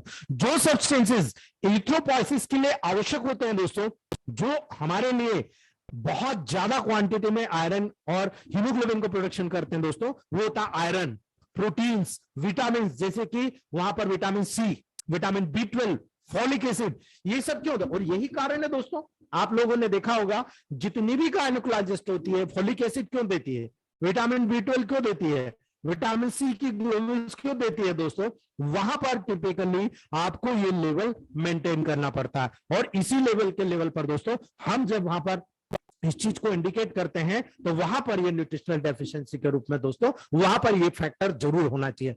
आप चाहें तो न्यूट्रिशनल डेफिशिएंसी के लेवल पर दोस्तों आप आयरन की क्वांटिटी खाने में, जिसमें आयरन ज्यादा मिलता है, प्रोटीन, विटामिन जैसे कि C और B12, फोलिक एसिड, इनकी क्वांटिटी बढ़ा दीजिए दोस्तों। वही काम आप C15 वर्ड टू वाई के माध्यम से भी कर रहे हो। तो दोस्तों आपको ये फैक्टर हमेशा याद रखना है। आयरन डेफिशिएंसी एनीमिया जब होता है दोस्तों तो बहुत ही कॉमन टाइप का एनीमिया होता है दोस्तों। ये हीमोग्लोबिन सिंथेसिस के लिए आयरन की इनएडिक्वेट अवेलेबिलिटी के कारण डेवलप होता है दोस्तों। यानी यहां पर आरबीसी में आयरन नहीं होगा तो माइक्रोसाइटिक होगी। तो जब कभी भी पेरिफेरल स्मीयर में आपको लिखा हुआ आता है माइक्रोसाइटिक हाइपोक्रोमिक एनीमिया, तो आप मान लीजिए कि यहां पर आयरन की डेफिशिएंसी हो रही है, और जब आयरन की डेफिशिएंसी हो रही तो ये आयरन डेफिशिएंसी एनीमिया डेवलप हो रहा है दोस्तों। ब्लड का लॉस हो रहा हो, ठीक है, या आयरन का इंटेक ही आप कम कर रहे हो, या इंटेस्टाइन से आयरन का पुअर एब्जॉर्प्शन हो रहा हो, या प्रेगनेंसी और ग्रोथ जैसी कंडीशन के दौरान आयरन की इंक्रीज डिमांड हो दोस्तों। यानी प्रेगनेंसी में भी आपने देखा महिला का हीमोग्लोबिन डाउन हो जाता है, या कोई बच्चा ग्रोथ कर रहा है, या कोई भी व्यक्ति ग्रोथ कर रहा होता है, तो ऐसी कंडीशन में हम देखते हैं दोस्तों कि वहां पर आयरन की डेफिशिएंसी हो जाती है। और ऐसी कंडीशन में हम लोगों को कॉमन रूप से वहां पर दोस्तों आपको आयरन डेफिशिएंसी एनीमिया होता हुआ दिखा जाता है दोस्तों। यानी ये जब कैरेक्टर सब हमारे सामने आते हैं ना, तब हम लोगों को पता लगता है कि क्या कारण है। यही चीज मैं हमेशा कहता हूं, आप काजेस देखो और इंटरकनेक्शन देखो, कुछ भी नहीं करना है। सारे मैटी जी को हेड्स अप है दोस्तों, इतनी शानदार रेमेडीज दी हुई है। मैं इसीलिए प्रोटोकॉल में हीमोग्लोबिन में या किसी भी चीज में दोस्तों ऑर्गन्स के रेमेडी पर जोर देता हूं। अगर आप आयरन डेफिशिएंसी एनीमिया के फीचर देखोगे ना, तो आपको समझ में आ जाएगा। कोई भी पेशेंट अगर आता है, ब्रिटल नेल्स होते हैं, उसके नेल में धारियां पड़ जाती है, टूटने लगते हैं दोस्तों, स्पून शेप हो जाते हैं, बिल्कुल चम्मच जैसे। हमेशा आप नेल्स को देखोगे तो उभरा हुआ रहता है, लेकिन जब एनीमिया होता है तो कैल्शियम की कमी और आयरन की कमी होती है दोस्तों, तो हम देखते हैं बिल्कुल वहां पर स्पून शेप हो जाता है। इसको हम बोलते हैं कॉलोनाइकोसिस, और ब्रिटल हेयर हो जाते हैं। आप देखेंगे हेयर आसानी के साथ टूटने लगते हैं दोस्तों। टंग, यही कारण है हेयर फॉल होने का। ज्यादातर लोगों में आयरन की डेफिशिएंसी कॉमन रूप से देखी जाती है दोस्तों, और उसी के कारण हेयर फॉल होना शुरू हो जाता है। टंग में पैपिला की एट्रोफी हो जाती है। टंग रीजन में जो पैपिलास होते हैं दोस्तों, जो टेस्ट बड्स जिसको बोलते हैं, उन टेस्ट लेवल पर दोस्तों एट्रोफी हो जाती है। यानी हमारे जुबान के लेवल पर दोस्तों टेस्ट हमको डिफरेंट हो जाता है, और डिस्फीजिया हो जाता है, यानी डिफिकल्टी इन स्वॉलोइंग हो जाती है। निकलने में भी बहुत बार हम लोगों को डिफिकल्टी महसूस होती है। हमको करना क्या है, हमको आयरन फोलिक एसिड वाली चीजें आपको देना है दोस्तों। आयरन के मेडिसिन बढ़ा दीजिए, आप देखिए बहुत बढ़िया रिजल्ट मिलेगा।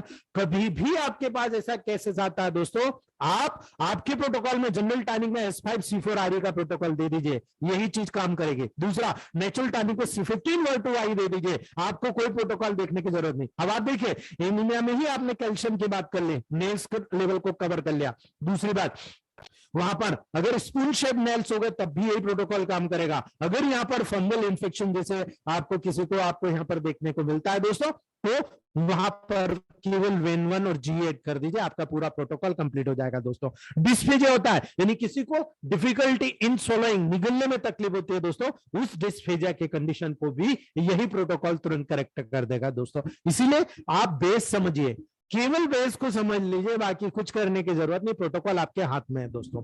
इसीलिए ये सारी चीज हमको देखने को मिलती है। लेकिन अगर मान लो आयरन की बात हमने कर ली, दूसरी बात हमने पढ़ा था प्रोटीन की डेफिशिएंसी, यानी प्रोटीन की अगर डेफिशिएंसी होती है दोस्तों तो एचबी का सिंथेसिस रिड्यूस हो जाता है। क्यों? एल्बुमिन ग्लोबिन को मत भूलिएगा दोस्तों, हीम और ग्लोबुलिन इनको मिलने से हीमोग्लोबिन बनता है। इसीलिए प्रोटीन की डेफिशिएंसी के कारण दोस्तों एचबी का सिंथेसिस रिड्यूस हो जाएगा। और जब आरबीसी ऐसे केसेस में आएगी, आयरन पर्याप्त है लेकिन प्रोटीन नहीं है, तो हमेशा सेल बड़ी आएगी, यानी मैक्रोसाइटिक हाइपोक्रोमिक एनीमिया होगा दोस्तों। यानी यहां पर मैक्रोसाइटिक कंडीशंस आपको देखने को मिलेगी, और टिपिकली देखने को मिलेगी दोस्तों। तो ऐसी कंडीशन में आप लोगों को बहुत कॉमन रूप से दोस्तों यहां पर देखने को मिलेगा। और तीसरी बात करते हैं दोस्तों हम पर्निसिस एनीमिया या एडिसन्स एनीमिया दोस्तों। जब इस लेवल पर चलते हैं दोस्तों, तो हमें बहुत सारी चीजें एक के बाद एक हमारे ट्रीटमेंट में नजर आती है। क्यों? क्योंकि डेली प्रैक्टिस में, टेबल प्रैक्टिस में दोस्तों ये सारे केसेस आपको नजर आते हैं, और नजर आते हैं लेकिन हम गाइड नहीं कर पाते। लेकिन अब हम गाइड कर पाएंगे और प्रोटोकॉल भी लेकर गाइड करें। अगर किसी को केवल और केवल विटामिन B12 की डेफिशिएंसी होती है दोस्तों, जिसको कॉन्स्टिपेशन होता है, जिसको क्रॉनिक फ्लू की प्रॉब्लम होती है, कोलाइटिस की प्रॉब्लम होती है, इंटेस्टाइन से जुड़ी प्रॉब्लम होती है, बार बार टाइफाइड होता है, विटामिन B12 की कमी हो जाती है दोस्तों। और B12 अगर आप खाने में ले भी रहे हो लेकिन एब्जॉर्ब नहीं पड़ता। क्यों? क्योंकि स्टमक प्रभावित है आपका दोस्तों। यानी स्टमक रीजन से जो इंट्रिंसिक फैक्टर ऑफ कैस्टल निकलता है, अगर वो निकलेगा, विटामिन डी और कैल्शियम आपकी पर्याप्त मात्रा में है आपके बॉडी में, तभी वहां पर एब्जॉर्ब हो पाएगा दोस्तों। यानी विटामिन डी आएगा तभी कैल्शियम एब्जॉर्ब होगा, इंट्रिंसिक फैक्टर ऑफ कैस्टल आएगा तभी इंटेस्टाइन से एब्जॉर्ब होगा। इसीलिए दोस्तों वहां पर पर्निसिस एनीमिया या एडिसन्स एनीमिया के रूप में बहुत कॉमन रूप से आपको कंडीशन देखने को मिलेगी। और जब ये होती है तो C4A1 F1 L1 RED4 में आप स्पाइनल कॉर्ड में गाढ़ा गाढ़ा दिन में 3 टाइम पेंट कीजिए दोस्तों, आपको बहुत बढ़िया रिजल्ट देखने को मिलेगा। यानी विटामिन B12 की डेफिशिएंसी से होने वाला एनीमिया पर्निसिस एनीमिया कहलाता है दोस्तों। इसे हम एडिसन्स एनीमिया भी कहते हैं। ये गैस्ट्रिक म्यूकोसा, याद रखिएगा, मैं वही चीज इंट्रिंसिक फैक्टर ऑफ कैस्टल की बात कर रहा हूं। जो स्टमक की जो गैस्ट्रिक म्यूकोसा होती है दोस्तों, उस गैस्ट्रिक म्यूकोसा की एट्रोफी हो जाती है, यानी गैस्ट्रिक जिसका प्रॉपर वहां पर प्रोडक्शन नहीं होता। क्यों? क्योंकि पैराइटल सेल्स का ऑटो इम्यून डिस्ट्रक्शन शुरू हो जाता है। यानी जो वहां के पैराइटल सेल्स होती है जिससे गैस्ट्रिक जूस का सिक्रेशन होता है दोस्तों, उसका वहां पर ऑटो इम्यून डिस्ट्रक्शन शुरू हो जाता है, यानी हमारी बॉडी उसी के खिलाफ काम करने लग जाती है दोस्तों। यानी इस गैस्ट्रिक एट्रोपी के कारण इंट्रिंसिक फैक्टर का प्रोडक्शन डिक्रीज हो जाता है, और जब इंट्रिंसिक फैक्टर का प्रोडक्शन डिक्रीज हो जाएगा तो विटामिन बी12 का ऑब्जॉर्प्शन कैसे होगा दोस्तों? विटामिन बी12 का ऑब्जॉर्प्शन के लिए तो यही इंट्रिंसिक फैक्टर जरूरी है। इसीलिए जिन लोगों को एसिडिटी होती है, हाइपर एसिडिटी होती है, गैस्ट्रिक प्रॉब्लम होती है दोस्तों, उनमें कॉमन रूप से एनीमिया इसी कारण से होता है, उससे ही हम बोलते हैं एडिशंस एनीमिया या पर्निशियस एनीमिया दोस्तों। इसीलिए विटामिन बी12 का पूरा एब्जॉर्प्शन होता है दोस्तों, जो कि आरबीसी का मैच्योरेशन फैक्टर होता है। हमने पढ़ा था दोस्तों आरबीसी के लेवल पर, अगर आपने ध्यान से पढ़ा हो कि आरबीसी का मैच्योरेशन में बी12 का भी अपना रोल होता है। इसीलिए दोस्तों आरबीसी में लार्जर होती है और ज्यादा से ज्यादा हीमोग्लोबिन कंटेन करती है, और ज्यादा से ज्यादा ऑक्सीजन से जुड़कर, ज्यादा से ज्यादा न्यूट्रिशन के साथ जुड़कर दोस्तों बॉडी में सप्लाई कराती है। इसीलिए दोस्तों आरबीसी वहां लार्जर होती है और इमेच्योर हो जाती है, और हमेशा नॉर्मल या स्लाइटली लो एचबी लेवल के साथ में वहां पर कॉमन रूप से हमको देखने को मिलती है। और यही कारण होता है दोस्तों एचबी का सिंथेसिस हमेशा इस प्रकार के एनीमिया में नॉर्मल तो होता है, लेकिन वहां पर जो सेल होगी माइक्रोसाइटिक और नॉर्मोक्रोमिक या हाइपोक्रोमिक के लेवल पर देखने को मिलेगी। अगर हमारी बॉडी में पर्निशियस एनीमिया डेवलप हो रहा है बी12 के कारण से और ताजा ताजा है दोस्तों, तो मैक्रोसाइटिक नॉर्मोक्रोमिक एनीमिया हमको देखने को मिलेगा, यानी बाउंड्री लेवल पर एक या दो वो अप एंड डाउन के रूप में वहां पर मिलेगा। लेकिन जब मैक्रोसाइटिक और हाइपोक्रोमिक एनीमिया मिलेगा तो वहां पर 11 से कम, यानी कि 2 से 3 ग्राम कम, 8, 9, 10 के आसपास हमको वहां पर देखने को मिलता है। और इस एनीमिया को खास के जानने के पहले बहुत डिफिकल्ट होता था दोस्तों, यानी पेशेंट को ट्रीटमेंट करना बहुत डिफिकल्ट होता है। लेकिन दोस्तों यही कारण है कि ये डिसीज फैटल होती जाती है, इसलिए हम पर्निशियस एनीमिया की बात करते हैं। यानी वहां पर किसी भी प्रकार का न्यूट्रिशन की सप्लाई नहीं होगी तो वो न्यूट्रिशन की सप्लाई वहां पर पर्निशियस एनीमिया के लेवल पर लेकर जाती है दोस्तों। और यही कारण है दोस्तों कि पर्निशियस एनीमिया को हम बहुत आसानी से, बहुत हल्के में ले लेते हैं। और यही कारण है कि ऐसे पेशेंट को जब आप ट्रीट करते हो, आप देखते हो आपने खूब उसको मॉडर्न साइंस की मेडिसिन दिया या कोई मॉडर्न साइंस का डॉक्टर ट्रीट करता है, एक बार बढ़ गया फिर डाउन हो गया, जैसे बंद किया ट्रीटमेंट फिर डाउन हो गया, फिर आपने दिया फिर बढ़ गया फिर डाउन हो गया। इस प्रकार से रिकरेंट एनीमिया आपको देखने को मिलेगा। सीधा आप डायग्नोसिस कीजिए, this is the case of pernicious anaemia दोस्तों। आपको वहां पर इंटेस्टाइन से रिलेटेड प्रोटोकॉल जरूर देना है, विटामिन डी कैल्शियम की पर्याप्त मात्रा देना है, खाने में बी12 का उपयोग ज्यादा से ज्यादा कराना है दोस्तों। तो आप लोगों को पता होना चाहिए कि विटामिन बी12 किन किन चीजों में ज्यादा मिलता है और उसका प्रोटोकॉल हम लोग वहां पर यूज कर सकते हैं। यानी पर्निशियस एनीमिया ज्यादातर देखा जाता है उन लोगों में जिनको इंटेस्टाइनल प्रॉब्लम होती है, जो ओल्ड एज के लोग होते हैं दोस्तों, उनमें बहुत कॉमन रूप से देखा जाता है। और यही कारण है दोस्तों फीमेल्स की तुलना में मेल में बहुत ज्यादा होता है दोस्तों। ये फीमेल में मेल की तुलना में बहुत ज्यादा होता हुआ देखा जाता है दोस्तों। मैं मैक्सिमम लेडीज में ऑब्जर्व किया दोस्तों कि वहां पर उनको डायरेक्टली पर्निशियस एनीमिया या आयरन डेफिशिएंसी एनीमिया बहुत कॉमन रूप से देखने को मिलता है। दूसरे एनीमिया जितने नहीं मिलते हैं जितने पर्निशियस एनीमिया और आयरन डेफिशिएंसी एनीमिया देखने को मिलता है। इस प्रकार के एनीमिया का फीचर बहुत ही कैरेक्टरिस्टिक फीचर होता है दोस्तों कि कोई भी व्यक्ति जब हमारे पास आता है एकदम लेमन येलो कलर का हो जाता है दोस्तों। उसकी स्किन को देखोगे बिल्कुल स्किन उसकी पेलनेस लिए होती है दोस्तों, एनीमिक पेलनेस, माइल्ड जॉन्डिस के जैसे कैरेक्टर वहां देखने को मिलेंगे। उसकी टंग को जब ऑब्जर्व करोगे ना बिल्कुल रेड टंग देखने को मिलेगी दोस्तों, रेड और सोर टंग यानी एट्रोपिक पेपिला देखने को मिलता है। और जब न्यूरोलॉजिकल डिसऑर्डर के रूप में देखोगे दोस्तों तो वहां पर पैरेस्थेसिया यानी एबनॉर्मल सेंसेशन जैसे कि नंबनेस, टिंगलिंग और बर्निंग सेंसेशन। आप याद करिए दोस्तों, आप लोगों में से कई लोगों ने प्रोटोकॉल पूछा था मुझसे कि एक व्यक्ति को पूरी बॉडी में बार बार बर्निंग सेंसेशन को होता रहता है। जिस डॉक्टर ने पूछा था उसको पता हो जाना चाहिए दोस्तों, इसीलिए मैंने नहीं बताया था। इसीलिए मैं कहता हूं कि प्रोटोकॉल का बेस समझ जाओगे ना तो आपको कोई तकलीफ नहीं है दोस्तों, आप बहुत ब्रिलियंट रिजल्ट लेने वाले हो। यानी अगर किसी को एनीमिया के कारण न्यूरोलॉजिकल डिसऑर्डर डेवलप हो रहा है जिसको हम बोलते हैं पैरेस्थेसिया, और पैरेस्थेसिया का मतलब क्या होता है? एबनॉर्मल सेंसेशन, जैसे कि झुंझुनी आना, मतलब आप खाना खाने बैठ गए प्लान थी मार के नीचे जमीन पे, आप उठोगे तो आपका एक पांव सुन्न हो जाएगा, सुन्न हो जाएगा तो एकदम आपको नंबनेस लगेगा, टिंगलिंग सेंसेशन, झुंझुनी आपको पैदा होगी दोस्तों। और बहुत सारे पेशेंट आके बोलते हैं साहब हमको हथेलियों में और तलुओं में लगातार गर्मी बनी रहती है, जलन यानी बर्निंग सेंसेशन बना रहता है। अब आप समझ लीजिए इसके दो ही कारण होंगे, एक न्यूरोलॉजिकल डिसऑर्डर होगा, एक एनीमिया होगा। इन दोनों कारण से आप केवल जनरल टॉनिक का उपयोग करके बी का प्रोटोकॉल ऐड करके वहां दे दीजिए, आपका रिजल्ट अल्टीमेट मिलना है। क्योंकि जनरल टॉनिक से न्यूरोलॉजिकल डिसऑर्डर आपको पता है D6 के लेवल पर जाओगे नर्वाइन हो जाएगी, न्यूरोलॉजिकल पूरी प्रॉब्लम क्लियर हो जाएगी। बी ऐड कर दो, S2B ऐड कर दो, आप देखो प्रोटोकॉल का रिजल्ट, अल्टीमेट रिजल्ट आपको देखने को मिलेगा। दोस्तों जो व्यक्ति बोलता है कि मुझे हथेलियों में या तलुओं में बहुत ज्यादा बर्निंग सेंसेशन होता है, बहुत इजीली आप कवर करते हो दोस्तों उसको, यही प्रोटोकॉल आपको सिलेक्ट करना है। इसीलिए दोस्तों जब किसी को प्रोग्रेसिव वीकनेस होती है या एटेक्सिया होता है, दोस्तों प्रोग्रेसिव वीकनेस मतलब मसल्स के लेवल पर आप देखते हैं एनीमिया में पेशेंट चल नहीं पाता, डिस्ने होता है, सांस फूलने लगती है। दोस्तों क्यों होती है? बिकॉज ऑफ दिस, एनीमिया के कारण होती है दोस्तों। और ऐसी कंडीशन में मसल्स की वीकनेस होगी, एटेक्सिया हो जाएगा, यानी मसल्स के बीच में इनकोऑर्डिनेशन हो जाएगा। और मसल्स के बीच में जब इनकोऑर्डिनेशन होगा, इम्बैलेंस के रूप में दोस्तों वो चल नहीं पाएगा। और यही कंडीशन वहां पर कॉमन रूप से देखने को मिलेगी और एक्सट्रीम कंडीशन में ऑब्जर्व होता है दोस्तों। जब बहुत ज्यादा वहां पर टिपिकली ये कंडीशन डेवलप होती है उस पेशेंट में, वहां पर हम लोगों को ये पूरे प्रोटोकॉल्स एक एक सिम्टम हमको देखने को मिलते हैं। और यही चीज अगर मेगालोब्लास्टिक एनीमिया की बात करें हम दोस्तों, ठीक है, जब मेगालोब्लास्टिक एनीमिया की बात करते हैं दोस्तों, तो अन्य जितने मैचुरेशन फैक्टर होते हैं उनकी कमी अगर हो जाए तो वो मेगालोब्लास्टिक एनीमिया के लेवल पर आता है दोस्तों। यानी फोलिक एसिड बात कर रहे हैं दोस्तों, आपने देखा प्रेगनेंसी के लेवल पर क्या होता है, मेगालोब्लास्टिक एनीमिया होता है, अर्थात फोलिक एसिड डेफिशिएंसी होती है दोस्तों। यहां पर आरबीसी मैच्योर ही नहीं हो पाएगी और जब डीएनए सिंथेसिस वहां पर डिफेक्टिव हो जाता है दोस्तों, इसीलिए न्यूक्लियस इमेच्योर ही रह जाता है। और यही कारण है दोस्तों कि जब न्यूक्लियस वहां पर जो अर्ली नॉर्मोब्लास्टिक स्टेज में आता है न्यूक्लियस, यानी आरबीसी का जो मेन कर्ण डेवलपमेंट होता है मैच्योरिटी का, वही प्रॉपर नहीं हो पाएगा, वो नहीं प्रॉपर हो पाएगा दोस्तों, तो आरबीसी वहां पर मैच्योर नहीं हो पाती। इसीलिए आरबीसी मेगालोब्लास्टिक या हाइपोक्रोमिक हो जाती है दोस्तों। और पर्निशियस एनीमिया के फीचर की वहां पर मेगालोब्लास्टिक एनीमिया में उत्पन्न हो जाते हैं। यद्यपि न्यूरोलॉजिकल डिसऑर्डर यहां पर डेवलप नहीं होता है, यहां पर न्यूरोलॉजिकल डिसऑर्डर डेवलप नहीं होगा, लेकिन दोस्तों जो फिजियोलॉजिकल प्रोसेस के अंतर्गत जो पर्निशियस एनीमिया के दोस्तों टिपिकली मेगालोब्लास्टिक एनीमिया के लेवल पर देखने को मिल जाते हैं।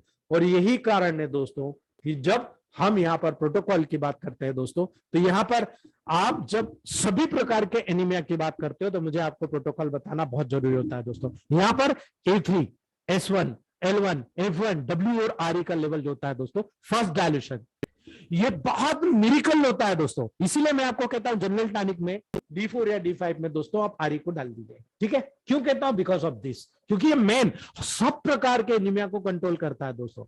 पर्निशियस एनीमिया की बात होती है, इसी में C15 ऐड कर दीजिए दोस्तों आप, ठीक है। यानी नेचुरल टॉनिक के लेवल पर आप C15 को ऐड कर दीजिए, आप देखोगे कि ये डायरेक्टली दोस्तों वहां पर आप चाहो तो जनरल टॉनिक में ऐड कर दो, आप चाहो तो दोस्तों नेचुरल टॉनिक में ऐड कर दो। दोनों लेवल पर आप जनरल टॉनिक में ऐड करो तो भी, नेचुरल टॉनिक में ऐड करो तो भी, दोनों लेवल पर पर्निशियस एनीमिया को कवर करता है दोस्तों। तो इसीलिए ये प्रोटोकॉल्स वहां पर काम करते हैं दोस्तों और बहुत जबरदस्त इंपैक्ट हमको देखने को मिलता है दोस्तों। लास्ट आज का दोस्तों एप्लास्टिक एनीमिया।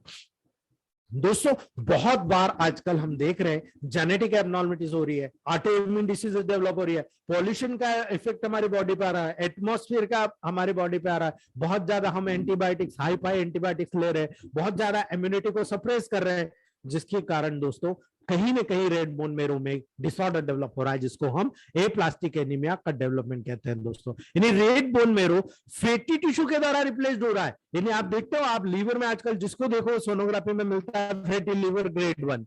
जब लीवर पे फैट डिपॉजिट हो रहा है तो लीवर का काम क्या होता है, जितना फैट उसको रखना रख लेता है, उसके बाद बॉडी के एडिपोस टिश्यू के लेवल पे भेज देता है, लेकिन उसके बावजूद भी बचता है तो लीवर में जमा होना शुरू हो जाता है। और ये लीवर के एब्नॉर्मलिटी दर्शाता है कि लीवर का फंक्शन कम हो गया। और लीवर में बाइल जूस का फंक्शन अगर कम हो रहा है, यानी बाइल जूस का वहां पर जो क्वांटिटी और क्वालिटी रिड्यूस हो रही है दोस्तों, तभी वहां पर फैट का डिपोजिशन होने लगता है। तो यहां पर जब एप्लास्टिक एनीमिया डेवलप होता है दोस्तों, तो बोन मेरो डिसऑर्डर के रूप में होगा, क्योंकि बोन मेरो में फैटी टिश्यू के द्वारा रिप्लेस हो रहा है। और जब फैटी टिश्यू के द्वारा रिप्लेस होगा दोस्तों, तो वहां पर एप्लास्टिक एनीमिया डेवलप हो जाए। और इसीलिए दोस्तों C4L1-200 का प्रोटोकॉल यहां पर जबरदस्त काम करेगा।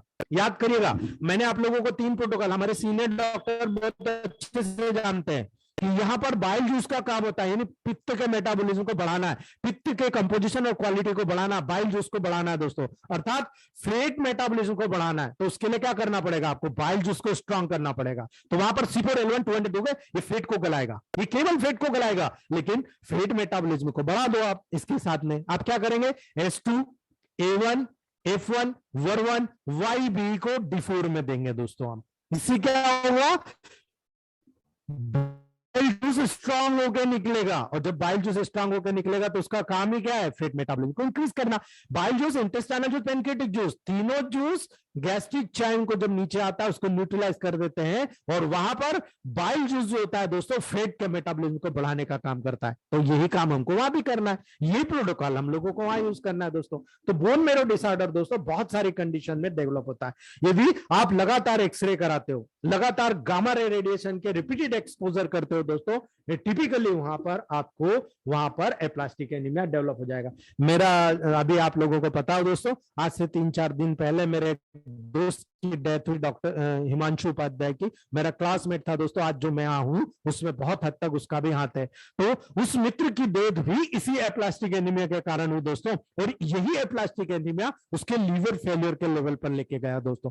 इसलिए, और बहुत मतलब हमको मौका ही नहीं मिला, 3 दिन पहले डिक्लेयर हुआ दोस्तों, और 3 दिन के बाद उसकी डेथ हो गई, और बिल्कुल नॉर्मल हंसता खेलता दोस्तों, रात को सोया और मॉर्निंग में डेथ होकर निकला दोस्तों। यहां पर हम लोगों को ये कंडीशन विशेष तौर से डायग्नोस करना है दोस्तों, यानी बैक्टीरियल टॉक्सिन की प्रेजेंस होना, quinine, gold salts, benzene, radium, इनकी वहां पर उपस्थिति होना टिपिकली दोस्तों वो डायरेक्ट इंडिकेट करती है कि यहां पर एप्लास्टिक एनीमिया डेवलप हो रहा है दोस्तों। ट्यूबरकुलोसिस के लेवल पर जाइए आप, ट्यूबरकुलोसिस में भी एप्लास्टिक एनीमिया 60 to 70% केसेस में दोस्तों जो क्रॉनिक ट्यूबरकुलोसिस के पेशेंट होते हैं उनमें कॉमन रूप से हमको देखने को मिलता है। हम बहुत इजीली डायग्नोस कर सकते हैं दोस्तों, यही चीज तो हमको सीखना है। और लास्ट बात करते हैं दोस्तों, वायरल इन्फेक्शंस, जितनी भी वायरल इन्फेक्शन होती है, चाहे हेपेटाइटिस ABCD जितनी आपको आती है, HIV इन्फेक्शन होती है, एप्लास्टिक एनीमिया में दोस्तों RBC नॉर्मोसाइटिक और नॉर्मोक्रोमिक एनीमिया के लेवल पर होती है दोस्तों। यानी ये कंडीशन टिपिकली हम लोगों को वहां पर देखने को मिलेगी दोस्तों, और जो इंडिकेट करती है कि ये एप्लास्टिक एनीमिया का प्रोटोकॉल है। तो ये था दोस्तों आज का टॉपिक। उम्मीद है आप लोगों को मजा आया होगा और समझ में आया होगा। ठीक है दोस्तों, बहुत अच्छा है सर, बहुत इंपॉर्टेंट सब्जेक्ट है। Thank you very much sir, बहुत अच्छा नॉलेज है सर जी। बहुत अच्छी क्लास रही सर। थैंक यू जी। हेलो सर, नमस्कार। जी नमस्ते सर, ये अभी जैसे अभी आपने एनीमिया के बारे में पढ़ाया, तो सर अभी शाम को एक बच्ची आई थी मेरे पास 17 साल की सर। जी। तो उसको सर 3.5 ग्राम तो उसमें हीमोग्लोबिन है सर जी। और उसके दोनों पांव सूजे हुए हैं सर, मतलब जैसे एडिमा टाइप का हो रखा है सर उसको। बिल्कुल होगा सर, एनीमिया का सबसे पहला साइन है नंबनेस, टिंगलिंग, मैंने आपको बताया। ठीक है जी जी। और उसमें फिर उसका सर इतना भी वो नहीं है कि वो एक CBC टेस्ट भी करा सके, बहुत पुअर पेशेंट है सर। तो मैं चाह रहा हूँ फ्री ऑफ कॉस्ट में उसका ट्रीटमेंट करूँ। तो मैंने आज का कल का टाइम दिया है सर उनको कि आप कल लेके आइए पेशेंट को, ताकि मैं आपसे थोड़ा डिस्कशन करके उसका जो है ट्रीटमेंट शुरू कर सकूं सर। बिल्कुल, आप कुछ मत करिए, आप उसको सबसे पहले उसके नेल्स देखिएगा आप। जी सर। अगर नेल ब्रिटल है और स्पून शेप्ड है, हम देखते हैं हमारे नेल ऊपर उभरे होते हैं, अगर ये है तो आपका डायग्नोसिस क्लियर हो जाएगा ये किस कारण से हो रहा है। ठीक है, लेकिन न्यूट्रल प्रोटोकॉल है, जनरल टॉनिक D4 लीजिएगा उसमें, क्योंकि न्यूट्रिशन बहुत कम है उसको। ठीक है, वहां पर आपको S5RE का उपयोग करना है। ठीक है, क्योंकि लीवर को भी एक्टिवेट करना पड़ेगा आपको। जी सर जी, है ना, तो ये करिए। दूसरा प्रोटोकॉल आपको लेना नेचुरल टॉनिक, वहां पर C15 यूज कीजिए आप। ठीक है सर। ठीक है, तीसरा प्रोटोकॉल उसको आपको C4RE और WE की ग्लोबल्स देना पड़ेगा। ठीक है सर, क्योंकि बोन मेरो को स्टिमुलेट करना पड़ेगा, क्योंकि 3.5 ग्राम में हीमोग्लोबिन बहुत कम है। जी सर। तो C4RE WE की ग्लोबल्स दीजिए, और C4A1 F1RE का गाढ़ा ऑयल बनाइए आप सरसों के तेल में, उसमें C4 और RE का डबल डबल डबल जी। मात्रा लेना है और उसको अच्छे जी, से जी।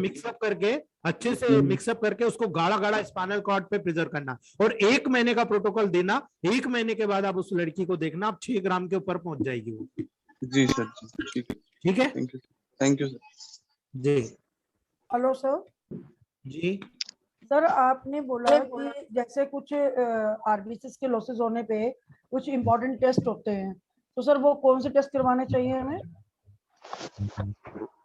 आगे बताऊंगा मैडम मैं, आगे सारी चीज आ रही है आपको। ठीक है जी सर। जी। सर जी ये बताइए, सेहान सिंड्रोम का सर इसमें कोई रोल है क्या?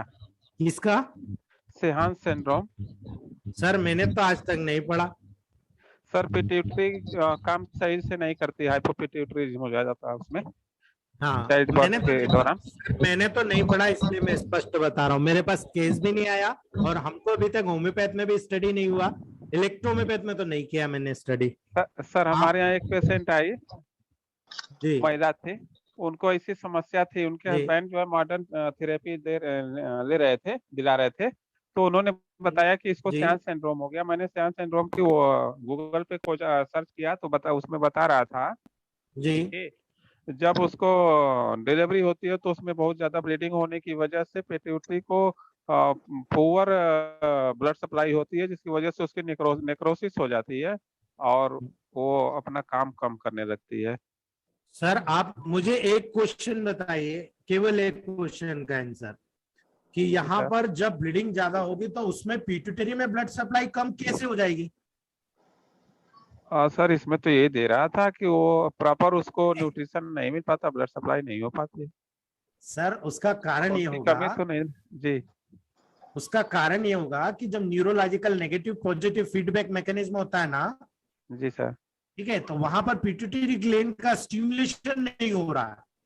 अच्छा। ठीक है, और पिट्यूटरी ग्लैंड का स्टिमुलेशन क्यों नहीं होता है? जब हम मेल और फीमेल रिप्रोडक्टिव सिस्टम पढ़ते हैं ना, तो वहां पर हम पढ़ते हैं कि पहले 15 दिन जो फॉलिकुलर फेज होती है, ठीक है, वो जी। फॉलिकुलर फेज को एफएसएच के माध्यम से, एस्ट्रोजन और प्रोजेस्टेरॉन के माध्यम से डेवलपमेंट होता है। बाद का जो 15 दिन होता है प्रोजेस्टेरॉन के माध्यम से होता है। तो यही चीज हम लोगों को टिपिकली जब प्रेगनेंसी के लेवल पर देखने को मिलती है, वहां पर फर्स्ट 3 मंथ कार्पस ल्यूटियम के द्वारा जो प्रोजेस्टेरॉन सीक्रेट होता है उसके माध्यम से वहां पर देखने को मिलता है। ठीक है, और वही लेटर पीरियड में वही प्लेसेंटा ये काम करता है। ठीक है, जी सर। करेक्ट है ना? तो यहाँ पर क्या होता है, जब हमारे शरीर में जब डेवलपमेंट होता है ना, तो बहुत ज्यादा आर्टरीज और कैपिलरीज का डेवलपमेंट होता है, क्योंकि बहुत ज्यादा फेट का डेवलपमेंट होता है। आप देखते हो प्रेगनेंसी के लेवल पर 12 kg का वेट बढ़ जाता है लेडीज का। जी सर। ठीक है, इस कंडीशन में क्या होता है कि जो मेटाबॉलिक डिफॉल्ट होता है, उस मेटाबॉलिक डिफॉल्ट के कारण पिट्यूटरी ग्लैंड प्रभावित होती है। करेक्ट? अच्छा जी सर। जी आया समझ में और आपको? जी उसके सर कारण हाँ, जी उसी के कारण वहां पर जो हाइपोथैलेमस से हाइपोथैलेमो हाइपोपिट्यूटरी एक्सिस होता है, जिसके माध्यम से बॉडी के जितने भी हार्मोन्स का कंट्रोल होता है, वो प्रभावित हो जाता है। और उसके प्रभावित होने के कारण पिट्यूटरी ग्लैंड के लेवल पर एट्रोपी डेवलप होना शुरू हो जाता है, एट्रोपी हो जाती है उसकी, और वहां पर ब्लड सप्लाई डिफॉल्ट हो जाता है। इसलिए ये कंडीशन डेवलप होती है। ठीक है, अच्छा अच्छा सर, इसी वजह से सर उसको थायराइड चल रहा था, वो बिल्कुल थायराइड भी प्रभावित थी। बिल्कुल इसी कारण होगा सर। लेकिन तो यहाँ सर पर आपको मैं कल मेरे पास लिखा हुआ है प्रोटोकॉल कि जब इस प्रकार की जो कंडीशंस होती है, तब जी यहाँ हार्मोनल इम्बेलेंस डेवलप होता है, और वही हार्मोनल इम्बेलेंस यहाँ पर क्रिएट करता है। आप कल मैं जब लेक्चर शुरू करूंगा ना, आप मुझे याद कराइएगा कि आप वो प्रोटोकॉल बताइए। मैं आपको अच्छा, मेरे पास ठीक लिखा हुआ है, नोट डाउन किया हुआ है, मैं आज ढूंढ जी के अभी रख लूंगा, आपको जरूर बताऊंगा वो चीज। ठीक सर, ठीक है कल ना? हम आपको याद दिलाएंगे। ठीक ठीक सर, थैंक यू सर, नमस्ते। ठीक ठीक है थैंक यू सर। जी गुड नाइट सर। जी। Good night sir. Okay, good night दोस्तों। Sir good night sir. Good night sir. Good night. Good night sir. Good night sir. Good night sir.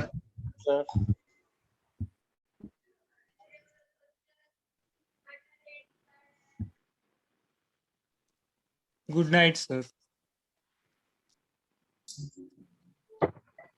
Good night.